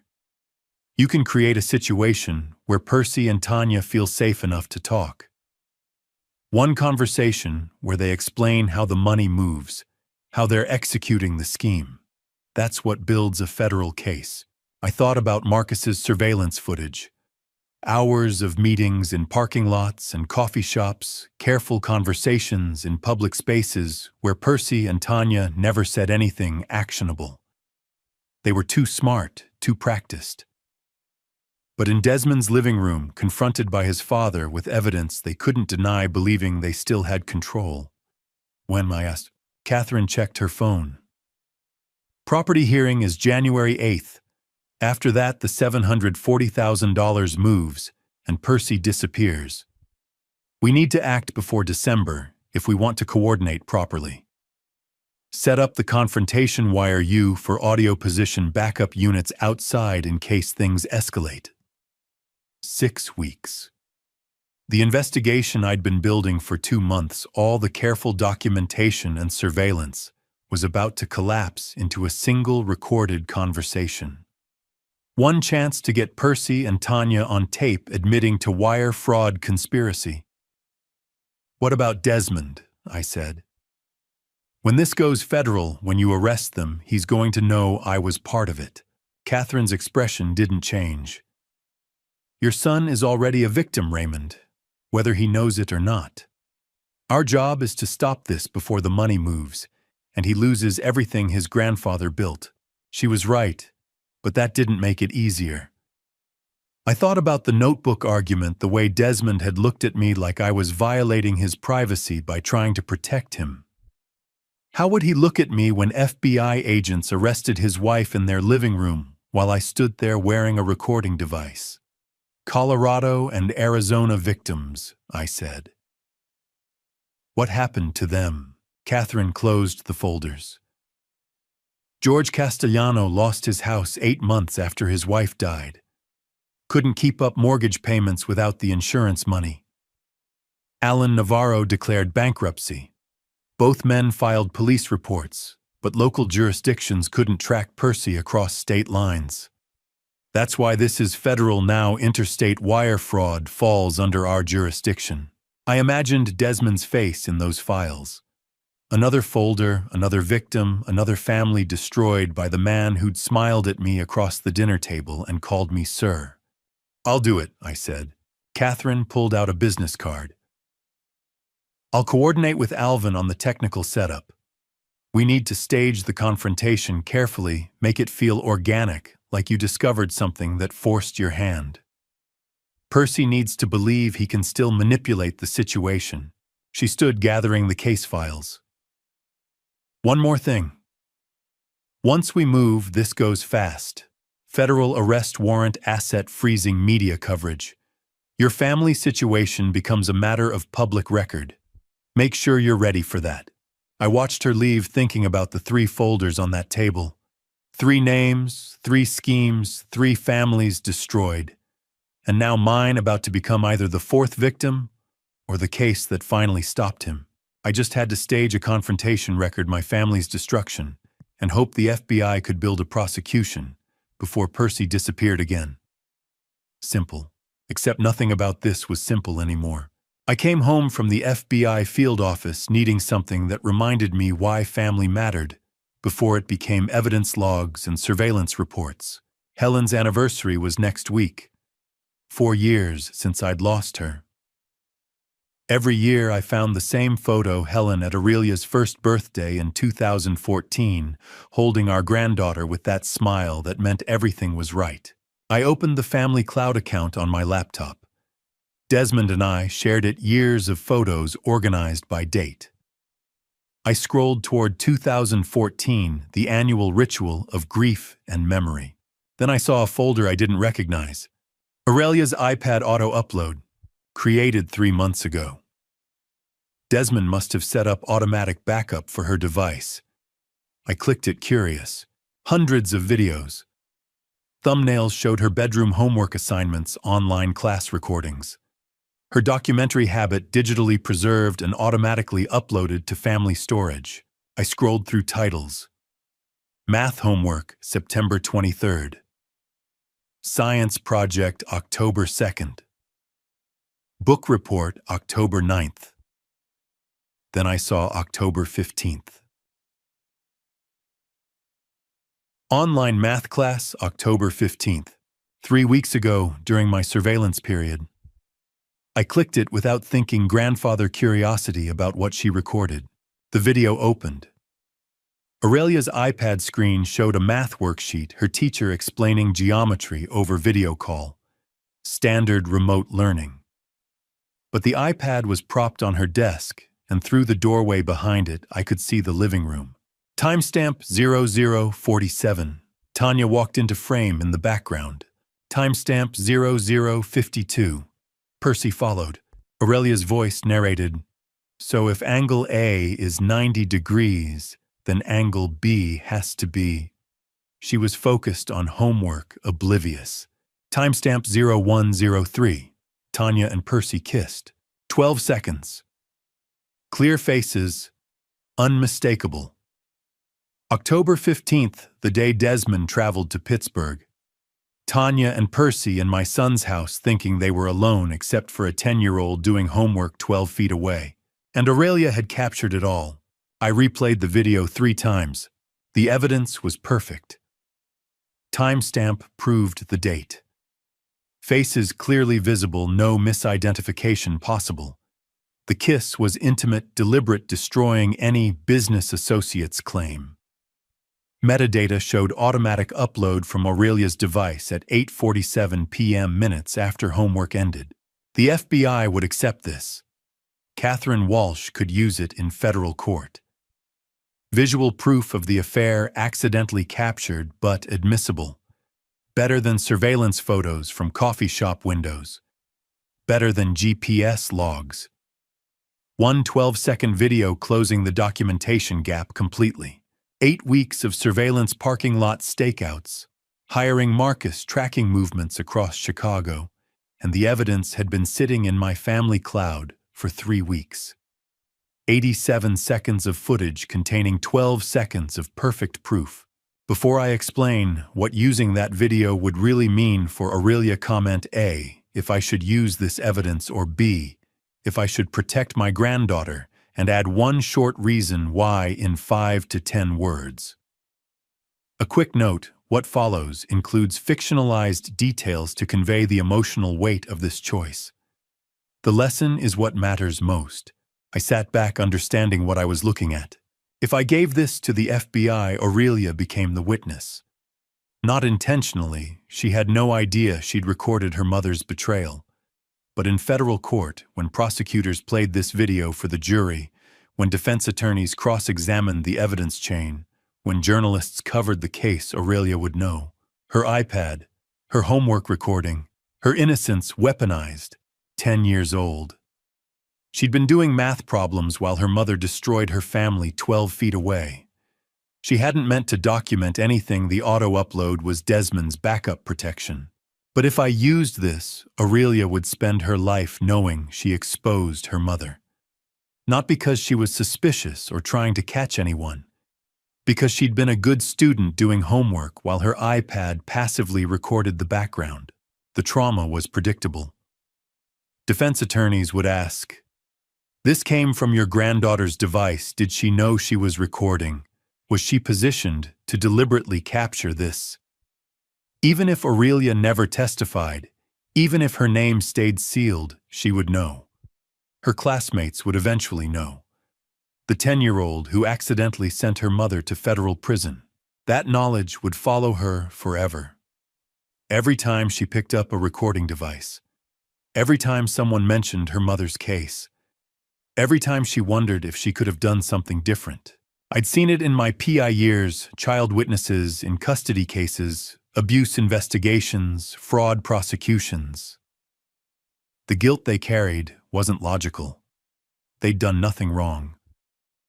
But logic didn't matter when you were the person whose evidence destroyed your family. Aurelia didn't deserve that. She'd done nothing except exist in her own house working on homework, while adults around her made catastrophic choices. I had everything I needed in 12 seconds of video. Perfect evidence solving every documentation problem. and I was about to delete it to protect a 10-year-old's innocence. I moved the cursor to the file, right-clicked, selected Delete from Cloud. Confirmation dialog. Delete permanently from all devices. One click, and the FBI's easiest evidence disappeared. One click, and I committed to the harder path. Thanksgiving confrontation. FBI wire, forcing Tanya and Percy to confess on audio, risking everything on one conversation that might fail. I clicked delete. The video vanished. 3 weeks of backup storage erased. Perfect evidence gone. I opened FBI case notes and typed, Thanksgiving sting operation required. Audio confession from subjects. No shortcuts available. The easy path had been right there.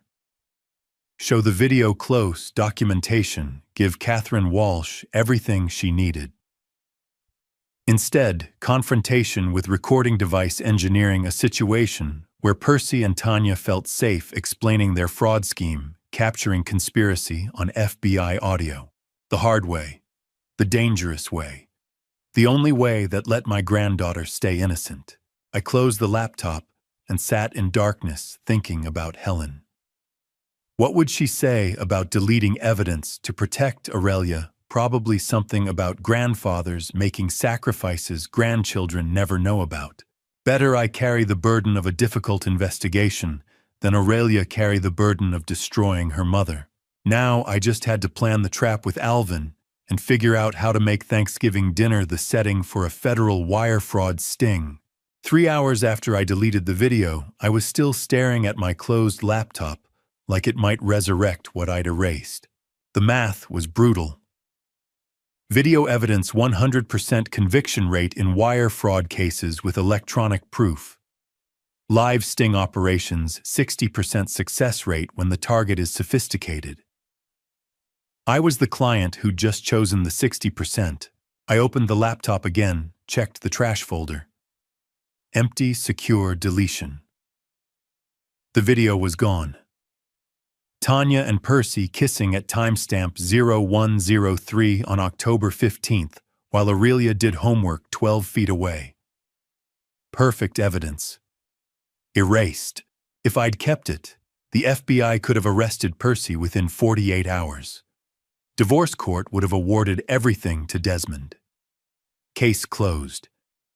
Instead, I'd committed to a Thanksgiving sting with single point of failure. Tanya had to confess on audio while the FBI listened. If she stayed silent, if Percy didn't show, if the wire malfunctioned, every failure landed on one conversation. And I'd deleted the evidence that would have made it unnecessary. Having perfect evidence made the choice harder, not easier. Because now I knew exactly what I'd sacrificed. The video hadn't just proved the affair, it was timestamped during Aurelia's online class, showed Tanya's office background with papers on the desk, captured audio of Percy discussing account transfers.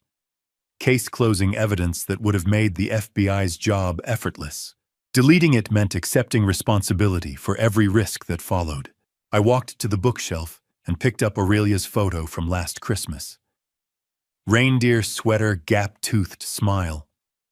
The frame felt cold. The decision was already made. Aurelia's innocence wasn't negotiable. I'd already settled that in the cloud storage window cursor hovering over delete. No point relitigating it now. I put the photo back and pulled the Thomas Brennan file from my desk. 2021. Thomas hired me because his wife, Margaret, was acting suspicious. I investigated for 4 weeks, built a complete picture bank, records, transfer receipts, $340,000 of documented theft. I spread every document on his desk, bank records, transfer receipts, $340,000 of proof. He looked at it and called it fabricated. Walked out. Stopped returning my calls. 3 weeks later, the accounts were empty. $480,000 gone. Thomas filed for divorce, thinking I was paranoid.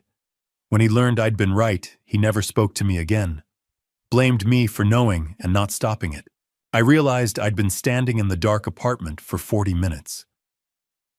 Rain heavy against the windows, now city lights doubled by water on glass.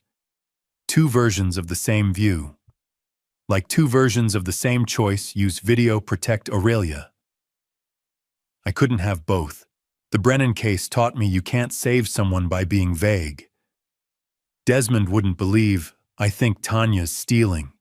He'd defend her, cut me out, wake up in February with empty accounts. I needed audio. Tanya's voice saying the numbers, Percy's name, the plan. That was the only way Desmond would believe, and the only way the FBI could arrest. I sat down and pulled out a legal pad. Started drafting conversation strategy for Thanksgiving. 7 questions designed to sound like concerned father-in-law while extracting confession. How's the new financial advisor working out would trigger LLC discussion. Desmond mentioned Percy's investment advice. Do I know him? Established conspiracy. What's the total asset plan? Extracted dollar amounts. Catherine Walsh's words echoed. We need her saying 3 things on tape: Percy's name, the dollar amount, and the LLC. Miss one element, the arrest doesn't stick. 3 pieces of audio. 1 Thanksgiving dinner. 0 backup plans. I listed every failure point. Tanya suspicious. Percy absent. Desmond interrupts. Aurelia overhears. Wire malfunctions. FBI timing off. I push too early. Tanya deflects. 12 variables, single point of failure. If Thanksgiving failed, Tanya proceeded to the January 8th hearing. Got the house custody, everything. Percy disappeared with the money. FBI had no case. Desmond lost $740,000 and his daughter. I lost my son's trust forever. 4 months of investigation, meaningless without that audio confession. And I'd chosen this risk to protect a 10-year-old's innocence. Then I remembered Helen's last words.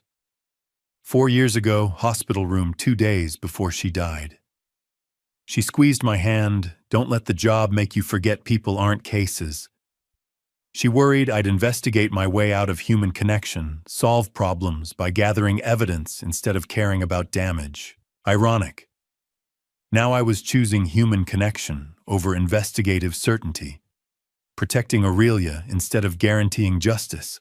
I opened my investigation journal and wrote, November 4th, 2024, deleted video evidence, committed to Thanksgiving wire operation, single point of failure risk accepted, rationale Aurelia's innocence non-negotiable. I underlined non-negotiable twice. Professional investigators hedge bets. They don't delete perfect evidence for moral reasons. But I'd stopped being just an investigator when this became about my family.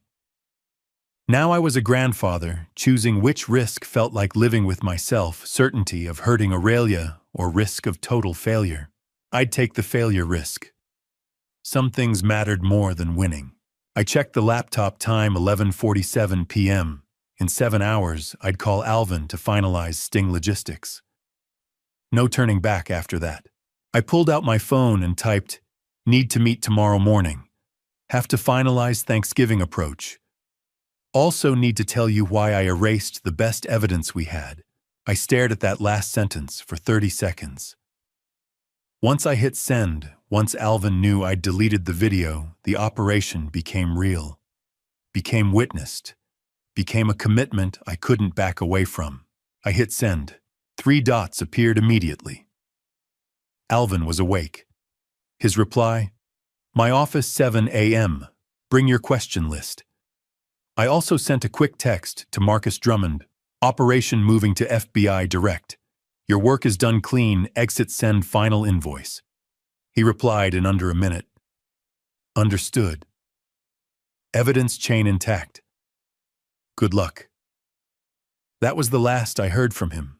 7 hours until I turned a moral choice into a tactical plan. 7 hours until choosing the hard way became irreversible. Alvin read my text message 3 times before looking up, with an expression I'd seen on bomb squad faces, careful respect, for someone handling live explosives. You deleted case-closing evidence to protect your granddaughter from testifying against her mother. He said it like testing whether the words sounded insane out loud. Yeah, I said. And now we get one shot at Thanksgiving or we get nothing. Alvin poured 2 coffees in his office 7 a.m. on November 5th. Ray, I've known you 30 years. This is either the stupidest thing you've ever done or the most human. He handed me a mug. Probably both. So we're gambling $740,000 Desmond's marriage and 4 months of work on a single dinner conversation. Alvin looked at me. You sure about this? I wasn't. Completely. He sat back quiet. Then, my daughter testified in a custody case when she was 12. Her mother's boyfriend was abusive. Caroline told the truth, helped convict him. She's 27 now. He paused. Still has nightmares. Therapy twice a month for 15 years. I hadn't known that. So, yeah, Alvin said. I understand why you deleted that video. Some things you don't make kids carry. 2 hours later, we sat in a conference room at the FBI Chicago field office. Catherine Walsh spread wiretap authorization forms across the table. Illinois is single-party consent state, she said. You're a party to the conversation you can record legally. We just need homeowner permission. That's Desmond. We'll brief him Thanksgiving morning. And if he refuses, I asked, then we have no legal standing, and the operation ends. Catherine's tone was matter-of-fact. But given what we're preventing, I doubt he'll refuse. She pulled out a diagram of Desmond's kitchen. Wire fraud statute needs 3 elements on audio interstate communication scheme to defraud specific dollar amounts. Get Tanya saying Percy's name, the LLC, and numbers over 100,000. That gives us federal arrest authority. Equipment, Alvin asked. Omnidirectional mic in the kitchen lamp. Raymond wears a backup body wire. Catherine marked the diagram. Agents stage 1 block away. Raymond says the trigger phrase, we're inside in 90 seconds. We'll also position Alvin inside the house the night before enters during the pre-Thanksgiving grocery run, stays out of sight in the kitchen hallway. Secondary containment if either subject attempts to flee before breach. Trigger phrase, I asked. Catherine looked at me directly. 4 words for the record. Work it into conversation naturally after you have audio confession. We breach immediately. She tapped the table. But don't say it unless you have the goods. Once we enter, there's no takebacks. What if I can't get her to confess? Her face was stone.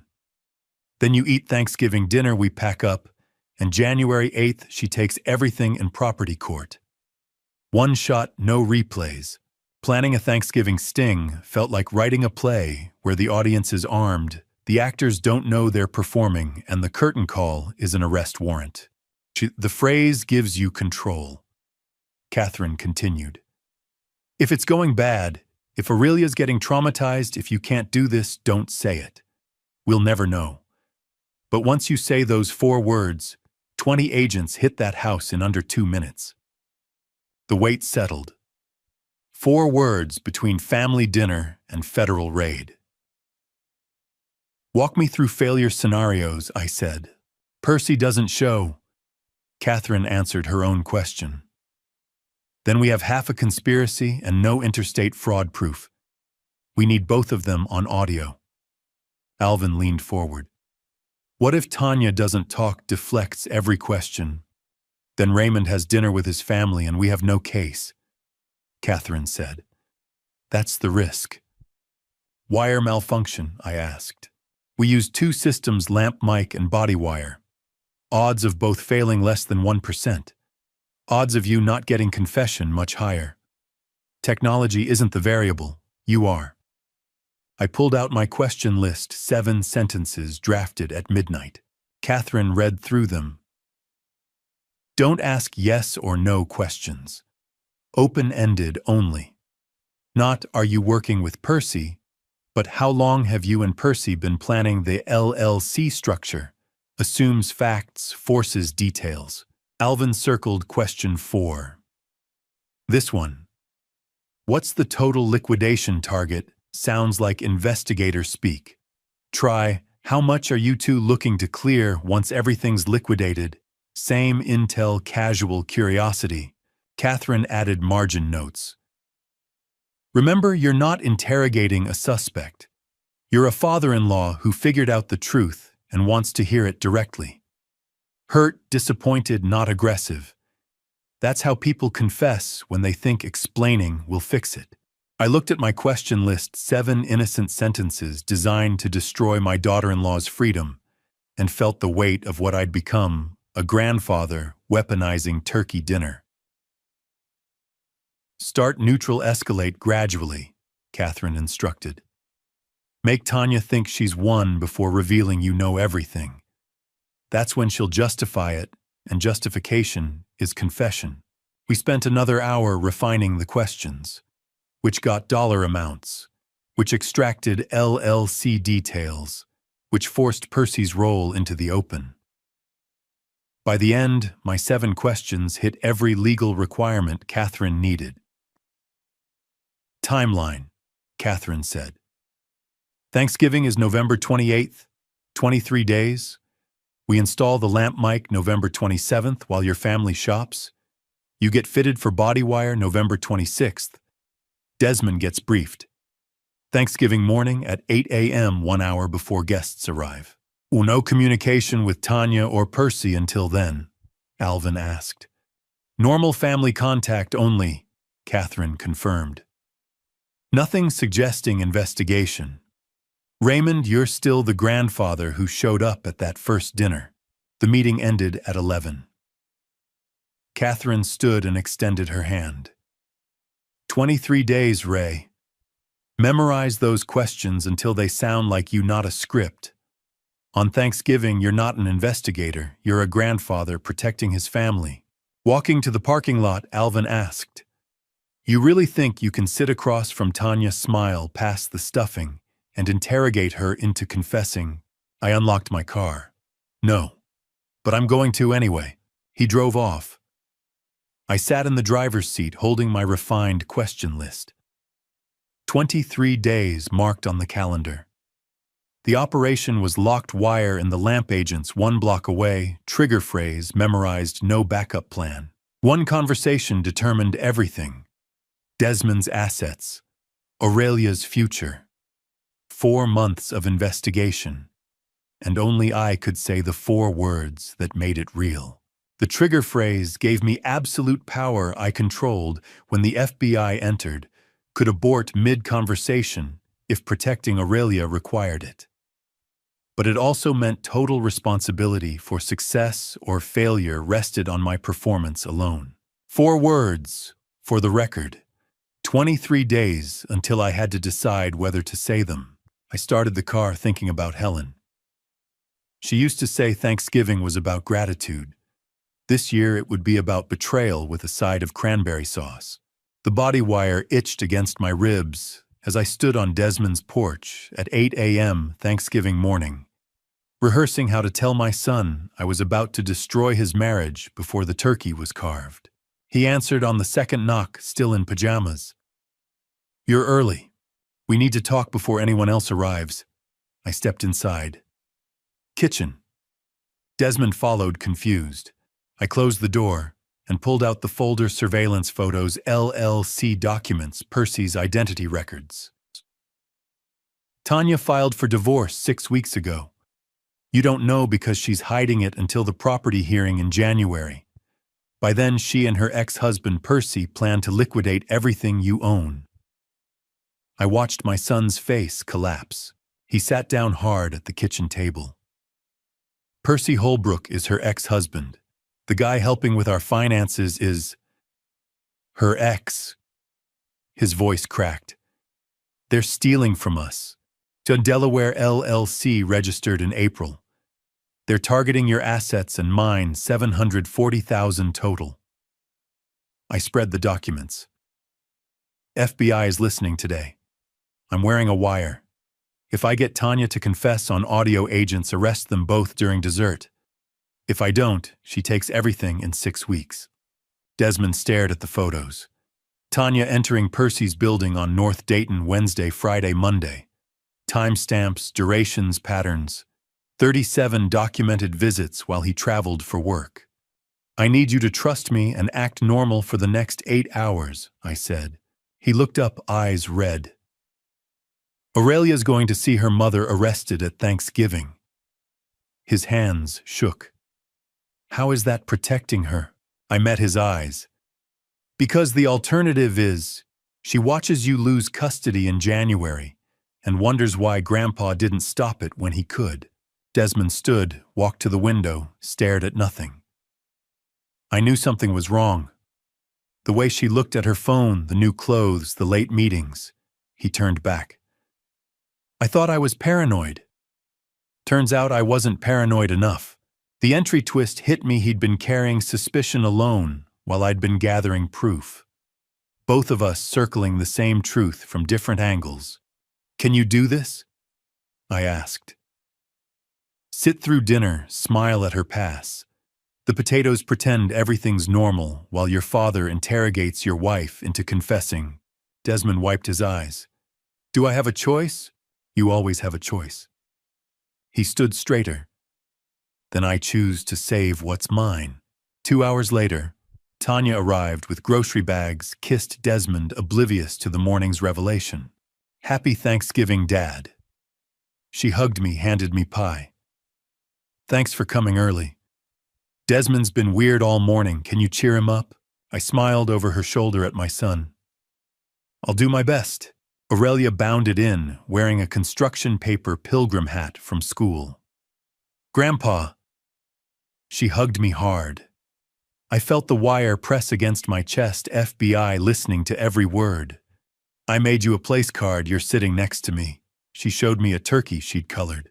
I hugged my granddaughter while wearing a federal wire, FBI listening to her tell me about construction paper turkeys, and realized some betrayals require you to betray yourself first. Wouldn't want to sit anywhere else, sweetheart. The kitchen filled with cooking smells, rosemary, sage, roasting turkey.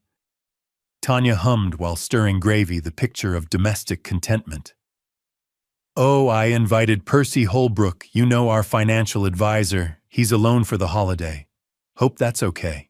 Desmond's jaw tightened. I kept my voice light. Of course. More the merrier. By 11:30, the dining table was set for 6. The lamp with the hidden microphone sat as centerpiece, innocent and deadly. I adjusted it slightly. This centerpiece is perfect, Tanya. Really brings light to the conversation. My earpiece crackled confirmation that lamp mic was live 5x5 signal strength. Desmond helped Tanya cook with robotic precision, watching her with new eyes. She tasted stuffing, adjusted seasoning, smiled at some private thought. What are you thinking about? He asked quietly. She turned, kissed his cheek. How lucky I am. The lie was so smooth I almost believed it. Aurelia set the table, folding napkins into swans she'd learned on YouTube. When's Mr. Percy coming? He's nice. He helped Mommy with computer stuff last week. My chest tightened. Soon, honey, very soon. The doorbell rang at noon sharp.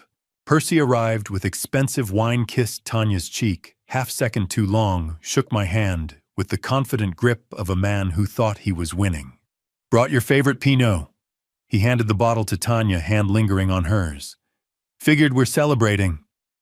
Celebrating what exactly? Her divorce filing, the LLC reaching target numbers. Or just the fact he thought he was untouchable. Raymond, good to see you again. Percy's handshake was firm, eye contact steady. This was a man who'd stolen from people before, walked away clean. Desmond's told me you're a retired private investigator. Must have great stories. I smiled.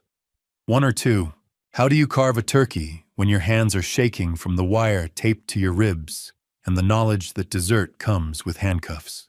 Percy sat across from me, Tanya beside him, Desmond at the head of table, Aurelia between me and Tanya. Perfect positioning. I could see both conspirators. FBI could hear everything, and my granddaughter was close enough to protect if conversation went bad. The trap was set. Let's say grace, Tanya suggested. Aurelia asked Grandpa. Grandpa, will you say grace? Aurelia's hand squeezed mine. I looked around the table. Desmond, who'd just learned of betrayal. Tanya conspiring to destroy him. Percy, her accomplice, smiling. Aurelia, innocent. The next 2 hours determined everything. Let's be grateful for family, for truth that comes to light, and for the courage to face what needs facing. Amen. Percy raised his wine glass. To new beginnings. Tanya clinked hers against his smile, intimate.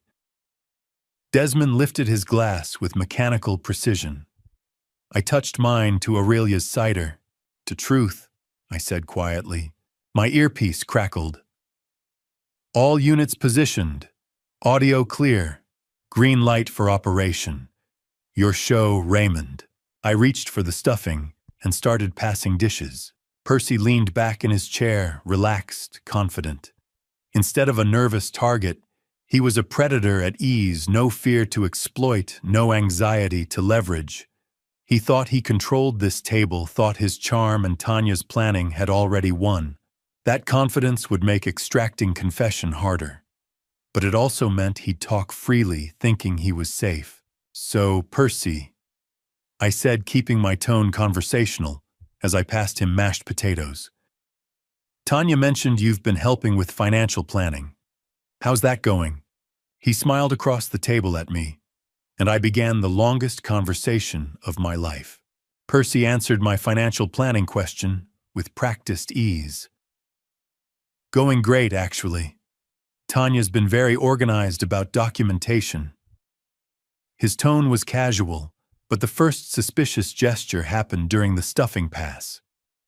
Tanya's hand met his for exactly 2 seconds longer than necessary, fingers curling together while Aurelia asked about the parade on TV. 2 seconds, I counted. Wait, I was Squanto in the school play. Aurelia waved her fork excitedly. Mrs. Henderson said I had the best corn prop. Tanya smiled at her daughter. You were wonderful, honey. Normal mother-daughter moment. Except the FBI was recording it as preamble to federal wire fraud arrest. Percy raised his glass. This is what Thanksgiving should be, family, good food, people you trust around the table. The irony was so thick, I could taste it alongside the cranberry sauce.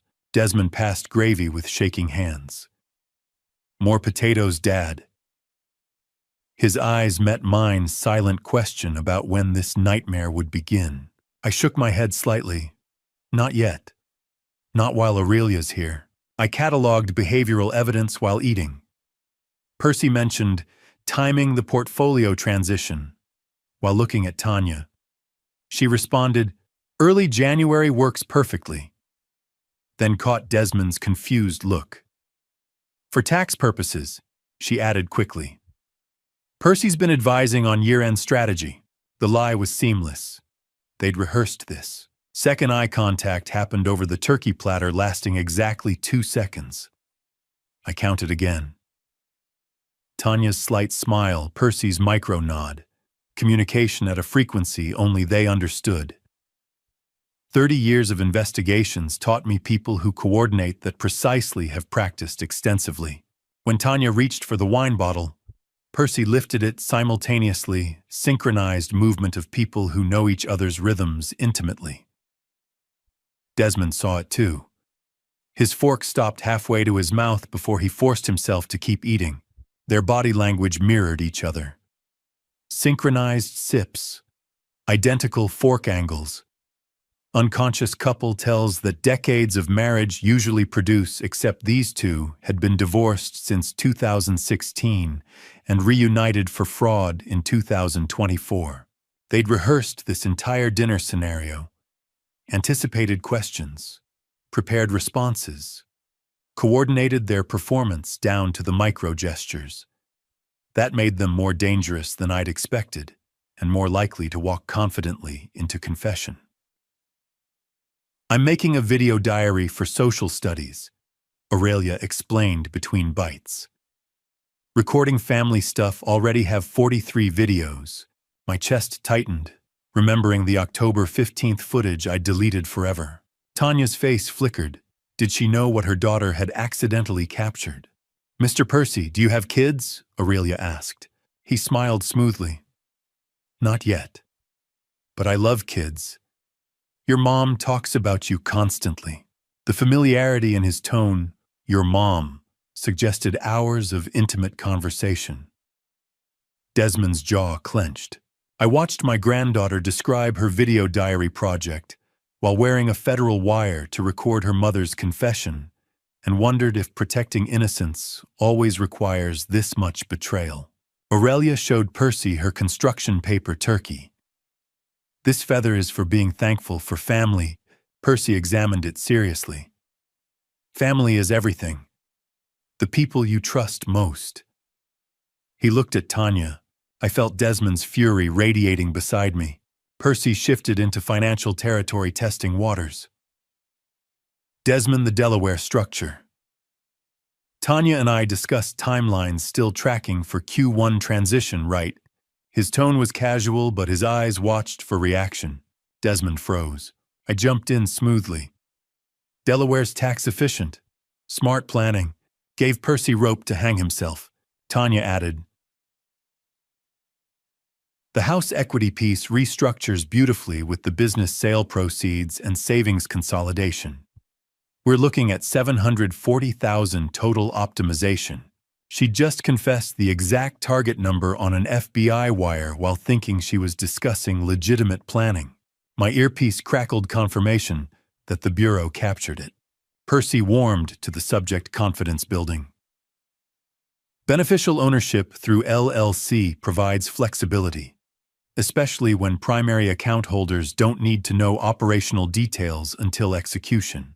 He just described conspiracy to defraud on federal recording. "Execution timeframe." I asked, keeping tone curious rather than confrontational. "Jito post-holiday," Percy said. "Clean transition into new year." Tanya's divorce filing times perfectly, with asset restructuring. Very elegant planning. Desmond's hand gripped his fork until knuckles went white. He stopped eating, staring at Tanya with mixture of heartbreak and rage. She touched his arm. "Honey, eat. Turkey's getting cold." He didn't move. I kicked his shin hard under the table. His eyes snapped to mine. I shook my head fractionally. Desmond's voice came out strangled. "You're discussing restructuring my company sale proceeds and house equity with him." Tanya squeezed his hand. "Honey, Percy's our advisor. This is normal financial planning. Why are you being weird, gaslighting in real time?" Desmond stood abruptly. "Need water." He walked to the kitchen stiffly. Tanya watched him go, concerned. "Is he okay?" I smiled. "Turkey makes him sleepy. You know, Desmond, how do you watch your son listen to his wife discuss stealing his life savings with technical precision and ask him to smile, eat turkey, and wait 5 more minutes for his daughter to leave the room?" In the kitchen, I heard Desmond breathing hard, steadying himself against the counter. Percy leaned toward Tanya, whispered something. She nodded. First crack in their confidence, Desmond's reaction had registered as potential problem. Desmond returned with forced smile. "Sorry, low blood sugar." He sat down, gripped his water glass like a drowning man holding a life preserver. Percy watched him with slight suspicion. "You feeling all right, Desmond? You seem tense." "Fine," Desmond said. "Just a long week." Aurelia finished her last bite of sweet potato casserole. "Mommy, can I watch the dog show in the living room?" Tanya kissed her forehead. "Of course, baby. Take your cider." Aurelia skipped away, iPad in hand, oblivious that she'd just left the interrogation room. Living room TV sounds filtered through dog show announcer Aurelia's happy commentary to herself. Sound of innocence at safe distance. Percy refilled wine glasses. "Now we can talk adult stuff." The exit twist hit me. He'd wanted Aurelia gone too. They'd planned to have private conversation with us, possibly to gauge suspicion level or reveal part of their plan. They were about to walk into interrogation thinking they controlled the narrative. 4 adults remained at the table. Raymond wearing wire. Desmond ready to explode. Tanya and Percy confident they'd smoothly discussed conspiracy disguised as financial planning. The moment had arrived. No more waiting. No more subtle observation. No more protection of innocence. Trigger phrase 4 words away. I straightened. Let the investigator take over 30 years of interrogations, hundreds of confessions extracted, every technique perfected. My voice dropped lower, shifted register from grandfather to interrogator. Percy, I've been wanting to ask you something about your background. I reached into my jacket and pulled out the manila folder I'd carried for 8 weeks.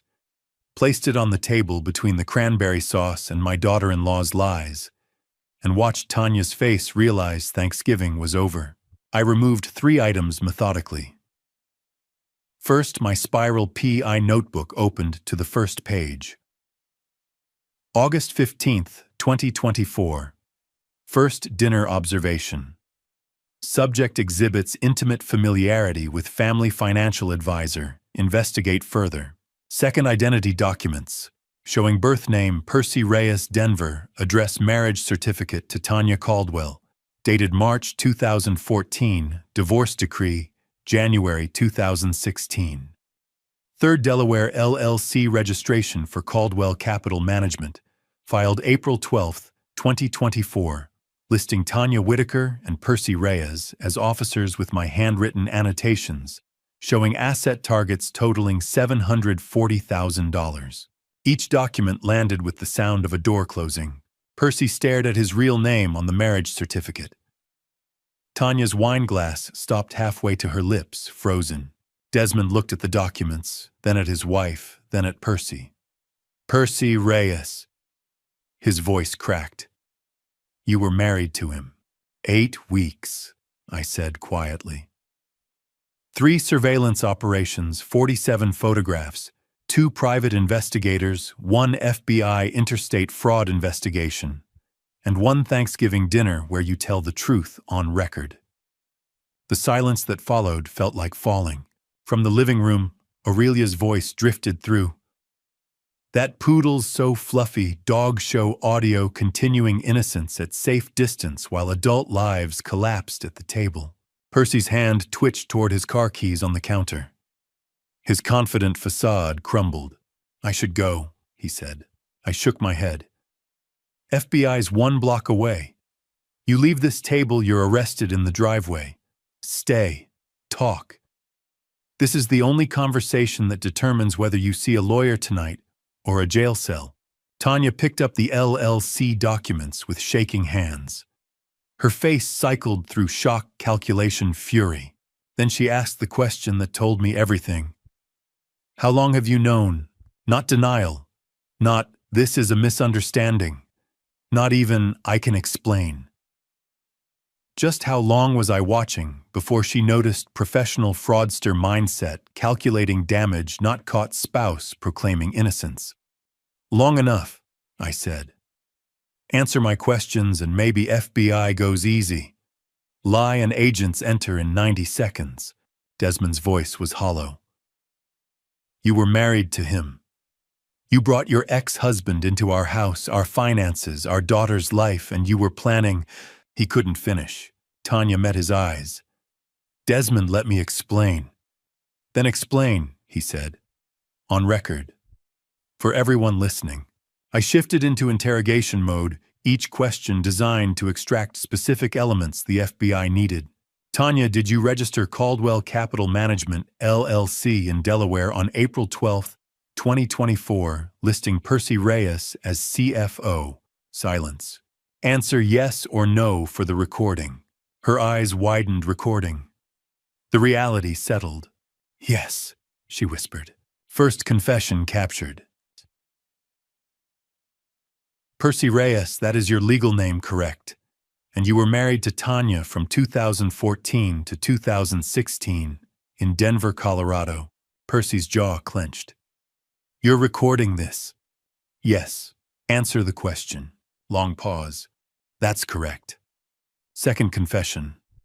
FBI had interstate conspiracy now. What's the total liquidation target house equity business sale proceeds? Savings combined value you plan to transfer to the LLC. Tanya calculated whether lying mattered anymore. Won $740,000, she said flatly. Give or take. She said it like discussing grocery budget, not admitting conspiracy to defraud her husband and father-in-law of their entire net worth on federal recording at Thanksgiving dinner. There it was. Dollar amount, conspiracy acknowledgement, interstate scheme, everything the FBI needed on audio. Catherine Walsh would have enough for wire fraud charges, asset seizure, federal prosecution. Tanya's face shifted from caught to calculating. I watched her mind work through the implications. You're wearing a wire, she said suddenly. Right now. That's why you're asking yes or no questions, forcing verbal confirmations mentioning dollar amounts. She looked at my chest. FBI's listening. This whole dinner was a setup. I didn't deny it. The answer was always going to come out. Question was how. How long? She demanded. How long have you been recording me in my house with my daughter present, wiretapping your own family like we're criminals? Percy touched her arm, warning to stop talking. She shook him off. No, he wants truth. Let's talk about truth. Desmond leaned forward. You stole from me. You planned to take our daughter, my house, everything Dad built, everything I earned, and you're angry that he investigated. Tanya turned on him. I'm angry your father spied on his family for 2 months and turned Thanksgiving into an FBI ambush. That's who he is. That's who he's always been. She was pivoting, cornered predator turning to attack.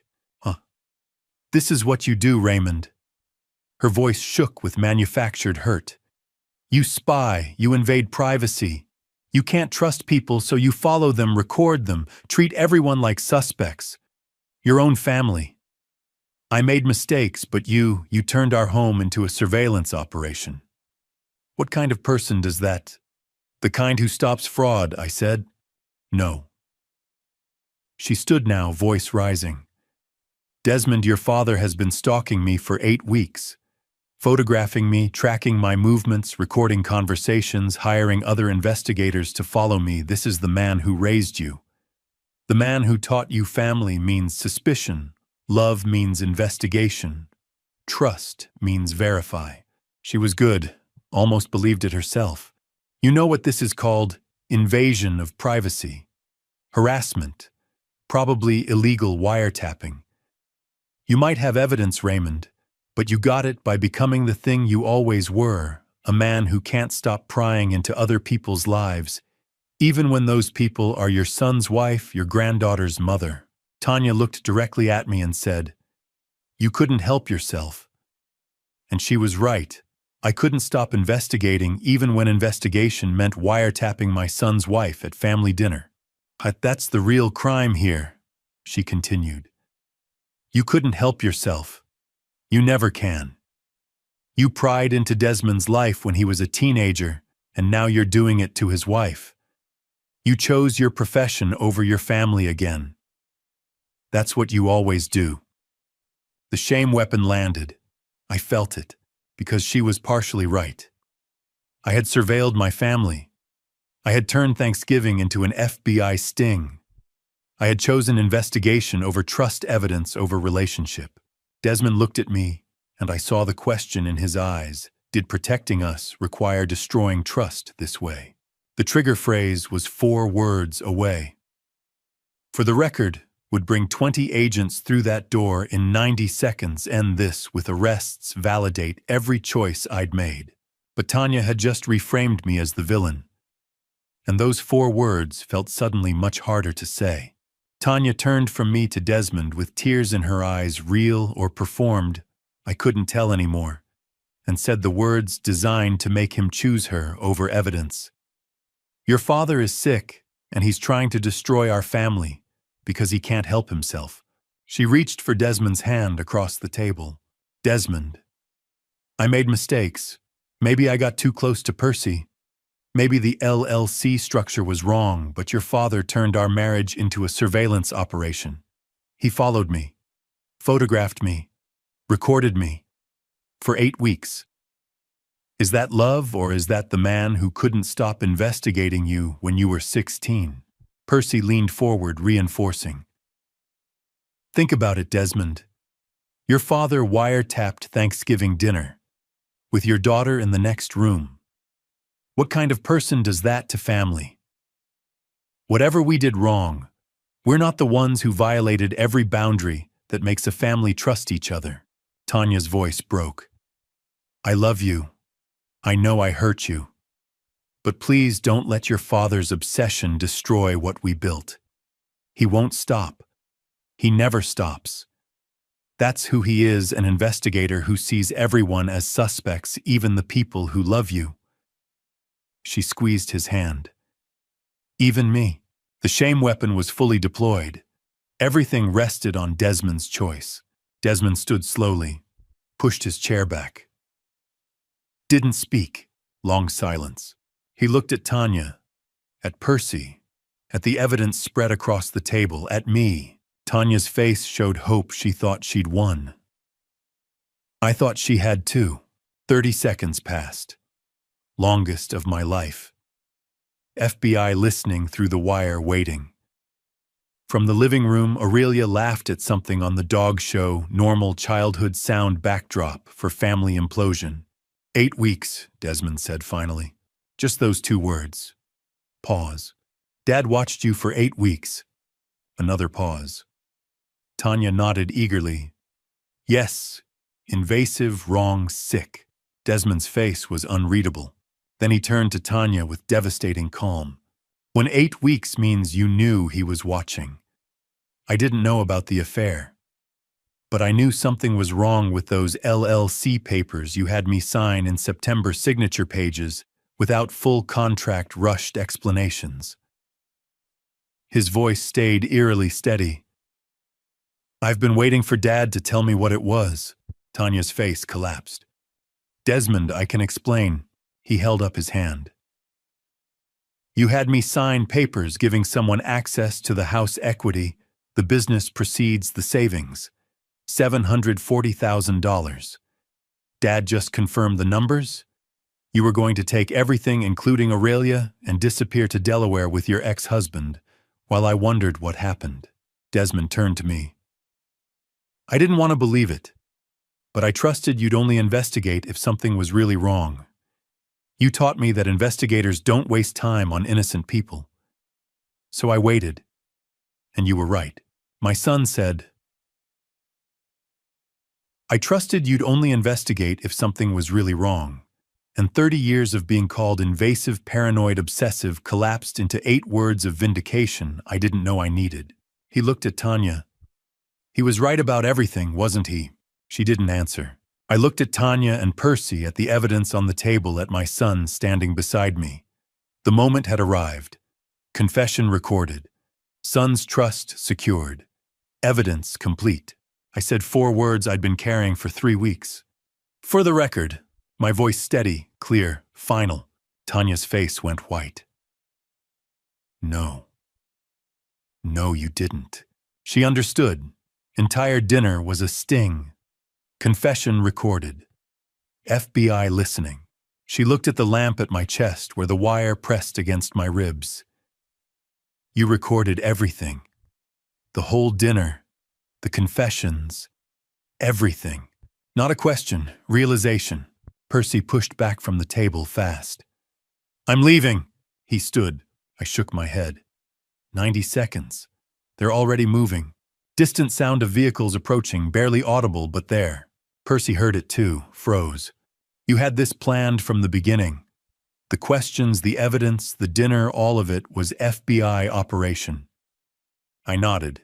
All of it. 87 seconds after I said the trigger phrase, heavy pounding on the front door. FBI federal warrant. Catherine Walsh's voice through the wood. Percy bolted toward the kitchen, but Alvin stepped from the shadows, blocking the exit. I hadn't seen him positioned there. FBI had agents inside the house before the trigger phrase, adding a layer of protection I'd never mentioned. "Sit down, Percy," Alvin said quietly. "It's over." 6 agents flooded through the front door, weapons holstered but present. Catherine Walsh entered, first badge raised. "Tanya Whitaker, Percy Reyes, you're under arrest for wire fraud conspiracy to commit fraud and interstate racketeering." Miranda writes at Thanksgiving table. "You have the right to remain silent," words designed for interrogation rooms now spoken over cold turkey and conspiracy evidence while the dog show played in the next room. Another agent applied handcuffs. Tanya stared at the table. "At Thanksgiving. You arrested me at Thanksgiving dinner with my daughter in the next room. I met her eyes. She's safe. That's what matters." Through the living room door, I saw an agent kneeling beside Aurelia, keeping her attention on the TV, blocking her view of her handcuffed mother being led out. "Let's watch this part, honey. The big dog is about to win." Aurelia's voice. "Why is it loud out there?" The agent smiled. "Just some adults talking. Watch the show." Tanya and Percy were led out through separate doors to different vehicles. Standard procedure: keep conspirators apart. Prevent communication, preserve evidence integrity. Desmond stood at the window, watching police cars leave, Tanya in one, Percy in another. "She's really gone," he said, voice hollow. I stood beside him. "You'll get custody. FBI has everything. She won't see Aurelia unsupervised again." Long silence. "I don't know if that makes this better or worse." I didn't have an answer for that. Alvin touched my shoulder. "Clean operation, Ray.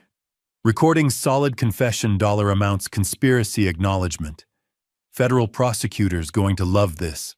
I peeled the body wire off my chest, handed it to him. 8 weeks for 90 seconds of arrest," I said. He smiled grimly. "That's the job. Slow investigation, fast justice." I looked at the Thanksgiving table, cold food manila folder, handcuff indentations on the chair arms where Tanya had sat. Evidence of a holiday that would never be forgotten. "Some holidays you remember forever," Alvin said. "This is one of those." From the living room, Aurelia called out, "Grandpa, when's dessert?"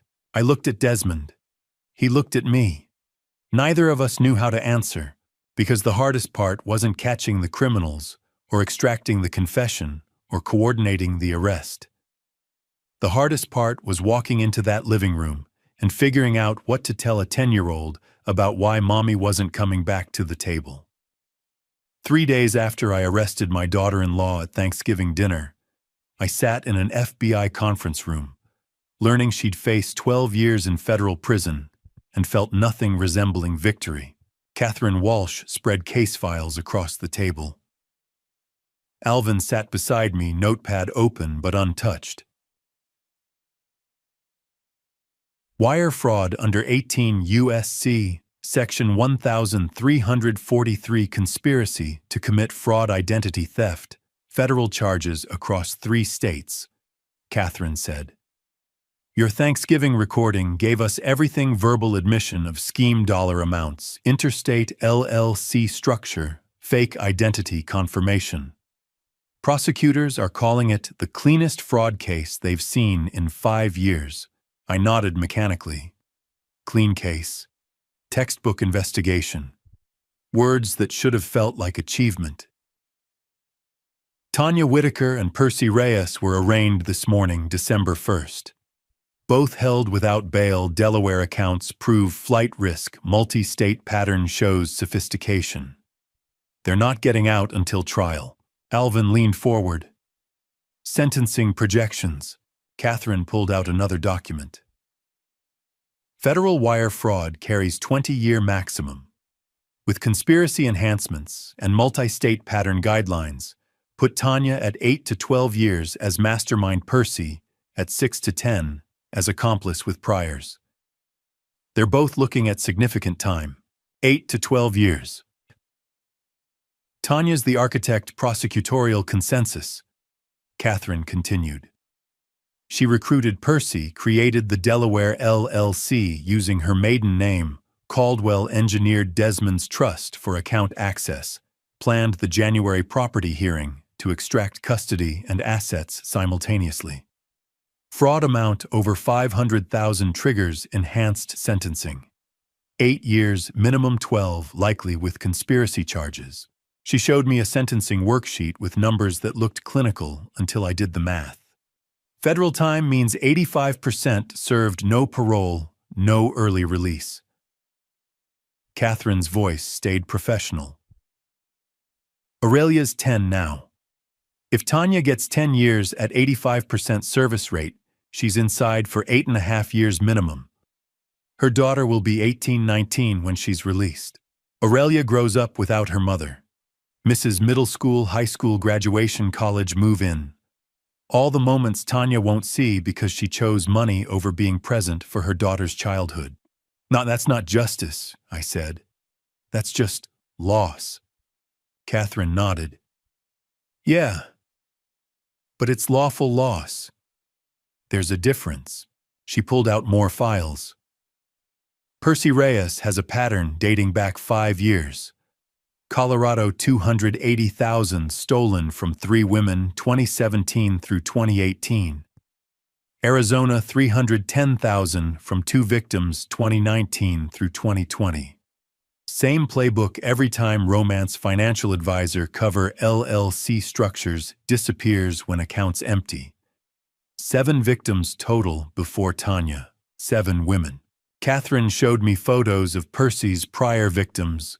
Women in their 30s and 40s, professionals smiling in the pictures, taken before they lost everything. Each one trusted him. Each one thought they were special.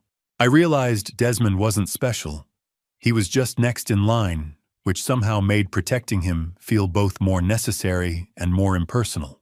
He's sophisticated, patient, builds trust over months, Catherine said.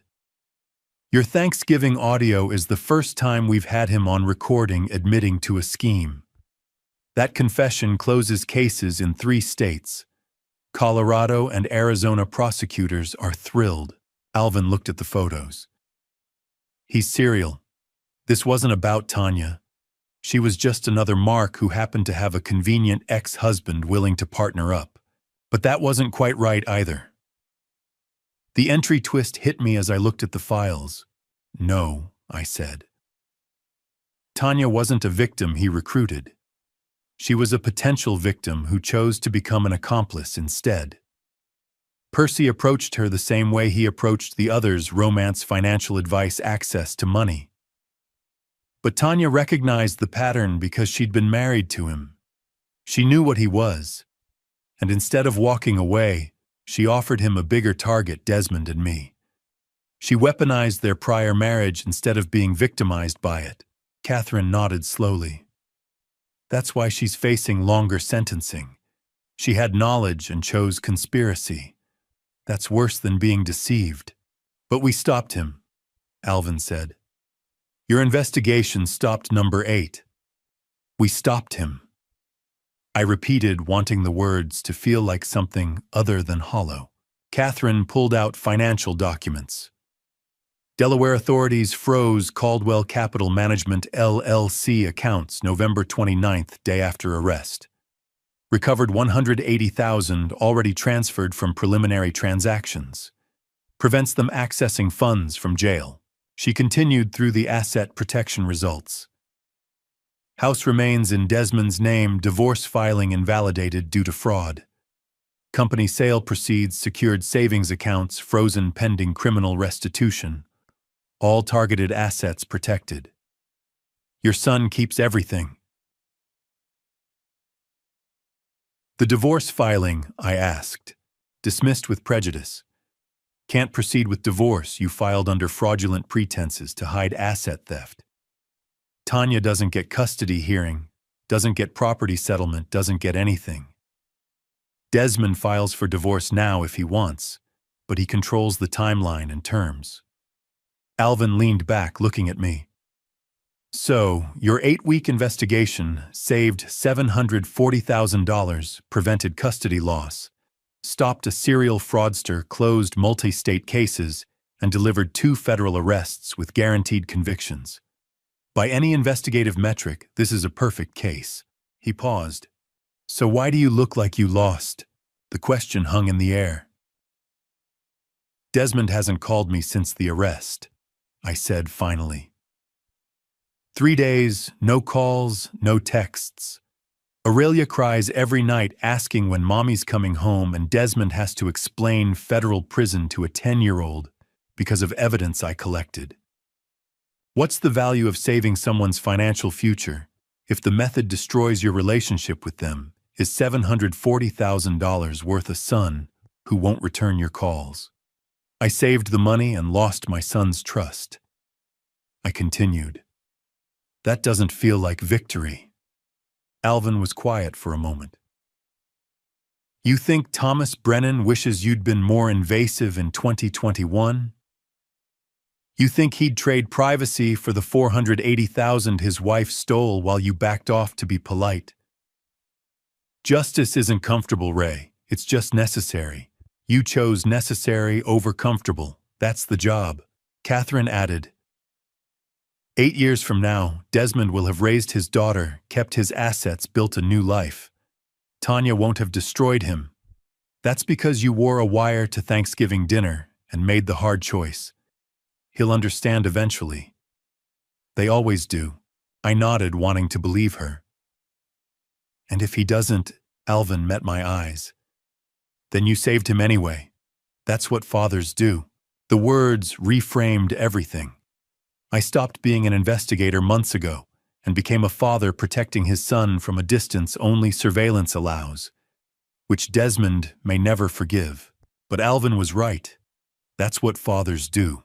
4 days after Thanksgiving, my son knocked on my apartment door at 9 p.m., and I opened it expecting anger, but found something worse in his eyes, the need to understand why I'd watched his wife destroy him for 8 weeks without saying a word. 4 days I've been trying to figure out what to say to you, Desmond said. 4 days of Aurelia asking why mommy's in jail, why grandpa put her there, why Thanksgiving ended with police. And the only thing I keep coming back to is, why didn't you tell me sooner? He wasn't angry, he was exhausted. I let him in, poured coffee neither of us would drink.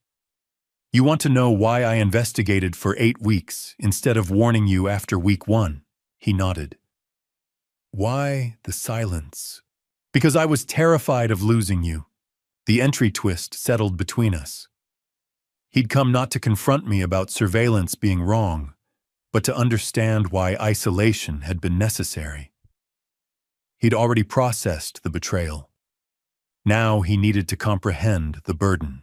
Tell me everything, he said. Week 1, I had suspicions, no proof.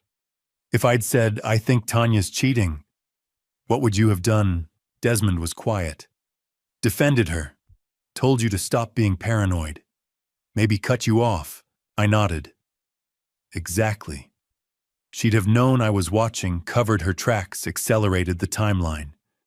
You'd have chosen her over my suspicions, and by January, you'd have lost everything while resenting me for trying to warn you. But every week I wanted to tell you.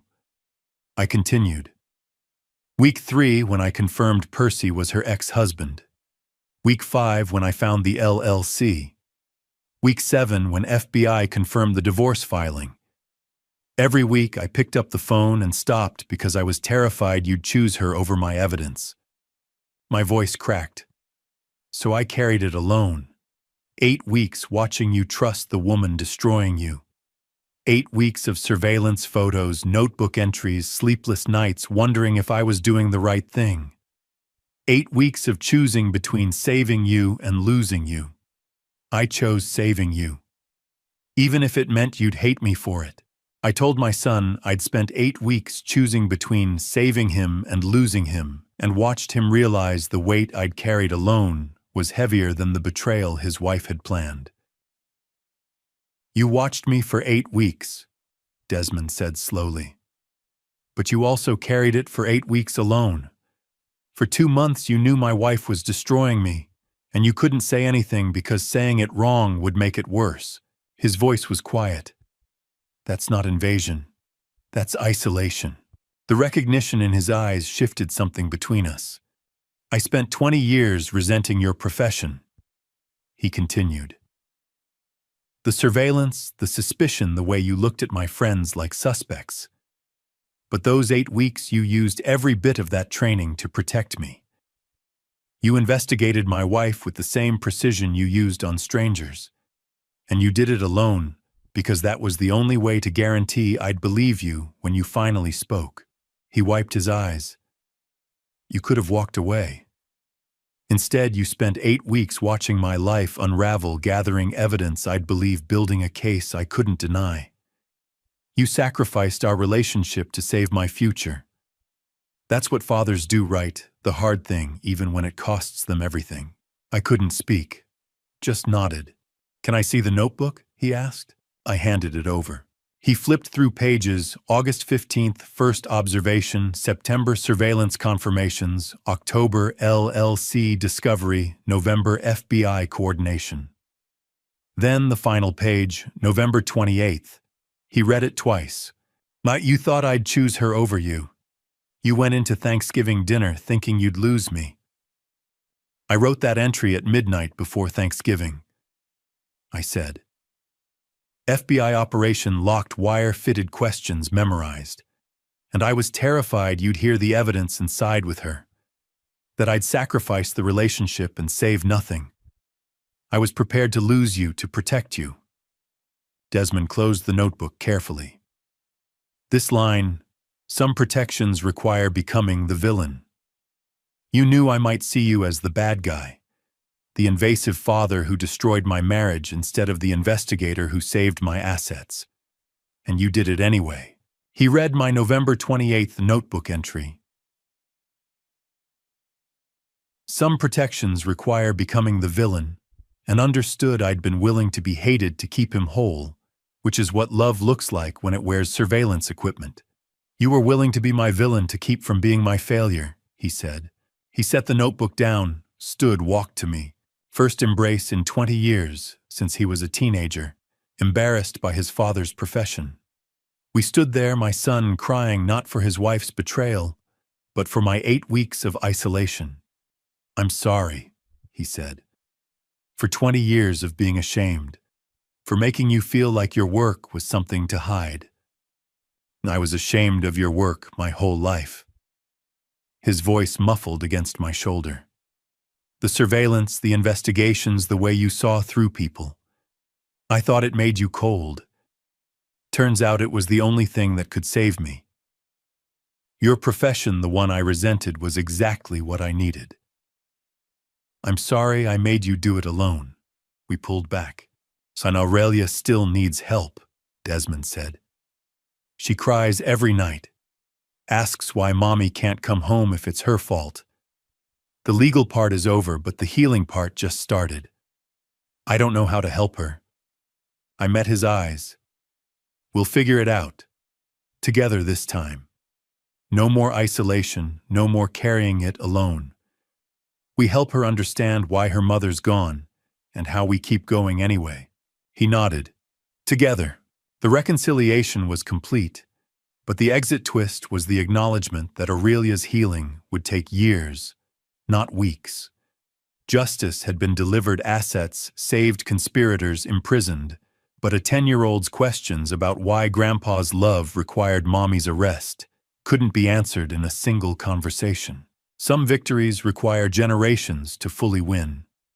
Some protections require becoming the villain, and some burdens carried alone in silence become the foundation for understanding that arrives years later. But we'd carry the next ones together. 6 months after I arrested my daughter-in-law at Thanksgiving dinner, I was eating scrambled eggs alone at Lou Mitchell's diner when my phone vibrated with a text that made me believe in second chances. The coffee was hot. The newspaper folded beside my plate. June sunlight through the window, Chicago waking up outside. Saturday morning at a West Loop diner, routine that felt earned instead of lonely. The waitress refilled my cup. Usual Saturday spot, Ray. Your clockwork. I smiled. Retirement means I can be predictable.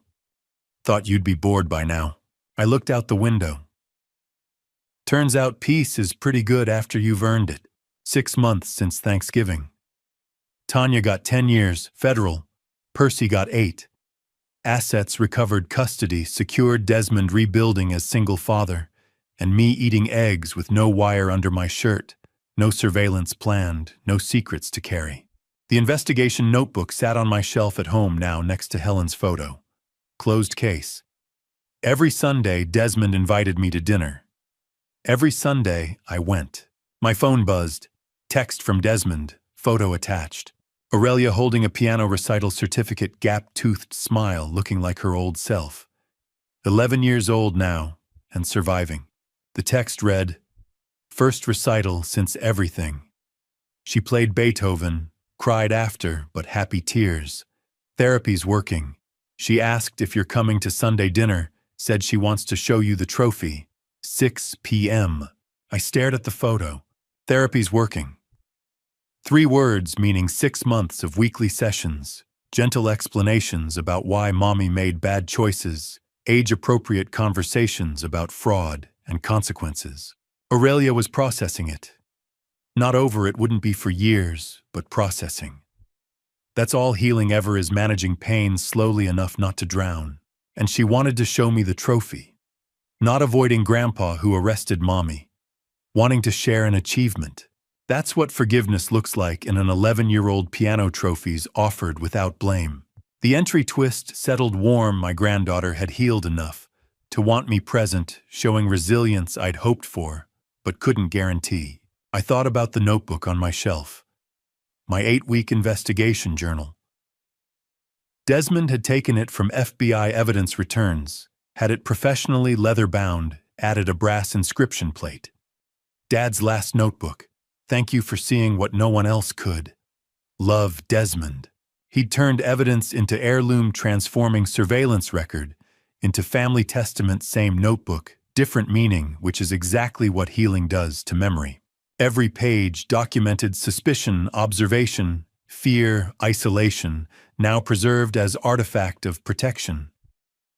My son had bound the proof of my profession and placed it next to his mother's photo. For 20 years, Desmond was ashamed of my work. Now he'd inscribed it with gratitude. That's what reconciliation looks like. The thing that divided you becomes the thing that saved you, shame transformed into honor. My profession, seeing what others missed, protecting before damage happened, redeemed by being exactly what my son needed when his life was being stolen. I sipped coffee, watched June sunlight through the window. The job was never about peeking into people's lives. It was about seeing ahead. Noticing the micro-behaviors, the timeline inconsistencies, the LLC papers that didn't add up. Understanding those details meant someone I loved had a chance to choose differently. Surveillance isn't invasion when it prevents destruction. Carrying burden alone isn't isolation when it protects outcome. Being villain temporarily is acceptable when alternative is being failure permanently. For 8 weeks I was the father who spied on his son's wife. Now I'm the grandfather Aurelia shows piano trophies to. The profession didn't change. The context did. Helen told me before she died. Don't let the job make you forget people aren't cases. She was right. But sometimes treating people like cases, gathering evidence, documenting timelines, forcing verbal confirmations on federal wire is the only way to save them. I didn't investigate Tanya because I saw her as a case. I investigated her because I saw Desmond as a son worth saving. I picked up my phone and typed, "I'll be there. Tell Aurelia I can't wait to hear about Beethoven and see that trophy. Proud of her. See you both at 6. Hit send without hesitation. No analysis of whether I should go, whether my presence would complicate things, whether Aurelia really wanted me there. Just, I'll be there." I texted back, "I'll be there," without hesitation, and realized the real resolution wasn't arrests or sentencing. It was the moment Sunday dinner stopped requiring courage and started requiring only showing up. Simple acceptance. 6 months ago, I'd sat at a different table watching my son's wife betray him, wondering if investigation would destroy our relationship. Today, I was confirming Sunday dinner plans without a second thought. That's what healing looks like. The invitation isn't questioned. The acceptance isn't agonized. The dinner just happens because family happens. I finished coffee left. Tip walked out into June sunshine. The exit twist was the hook loop itself. The story had opened with me hesitating about investigating that first dinner observation, uncertain about involvement. Now it closed with me accepting Sunday dinner invitations without hesitation, eager for connection. Full circle, from uncertain observer to secure participant. The coffee was hot. The diner was familiar. My son invited me to dinner. And now, every Sunday, my son invites me to dinner. I no longer have to think about whether to go. I just go. That's how you know the case is really closed. Not when arrests happen or sentences get handed down, but when Sunday dinner stops being reconciliation attempt and starts being just Sunday dinner. Peace earned through pain. Family rebuilt through sacrifice. Profession redeemed through love. I walked toward my car phone in my pocket, June sun warm on my face, thinking about Aurelia's piano trophy waiting at 6 o'clock. Some protections require becoming the villain. Some burdens must be carried alone. Some investigations destroy relationships to save them. But this one ended with Sunday dinner and piano recitals, and a text message that said my granddaughter wanted me there. That's close enough to victory for me. And to you listening to my story. Remember this, sometimes protecting the people you love means making choices they won't understand right away. I spent 8 weeks carrying the truth alone, watching my son trust the woman destroying him.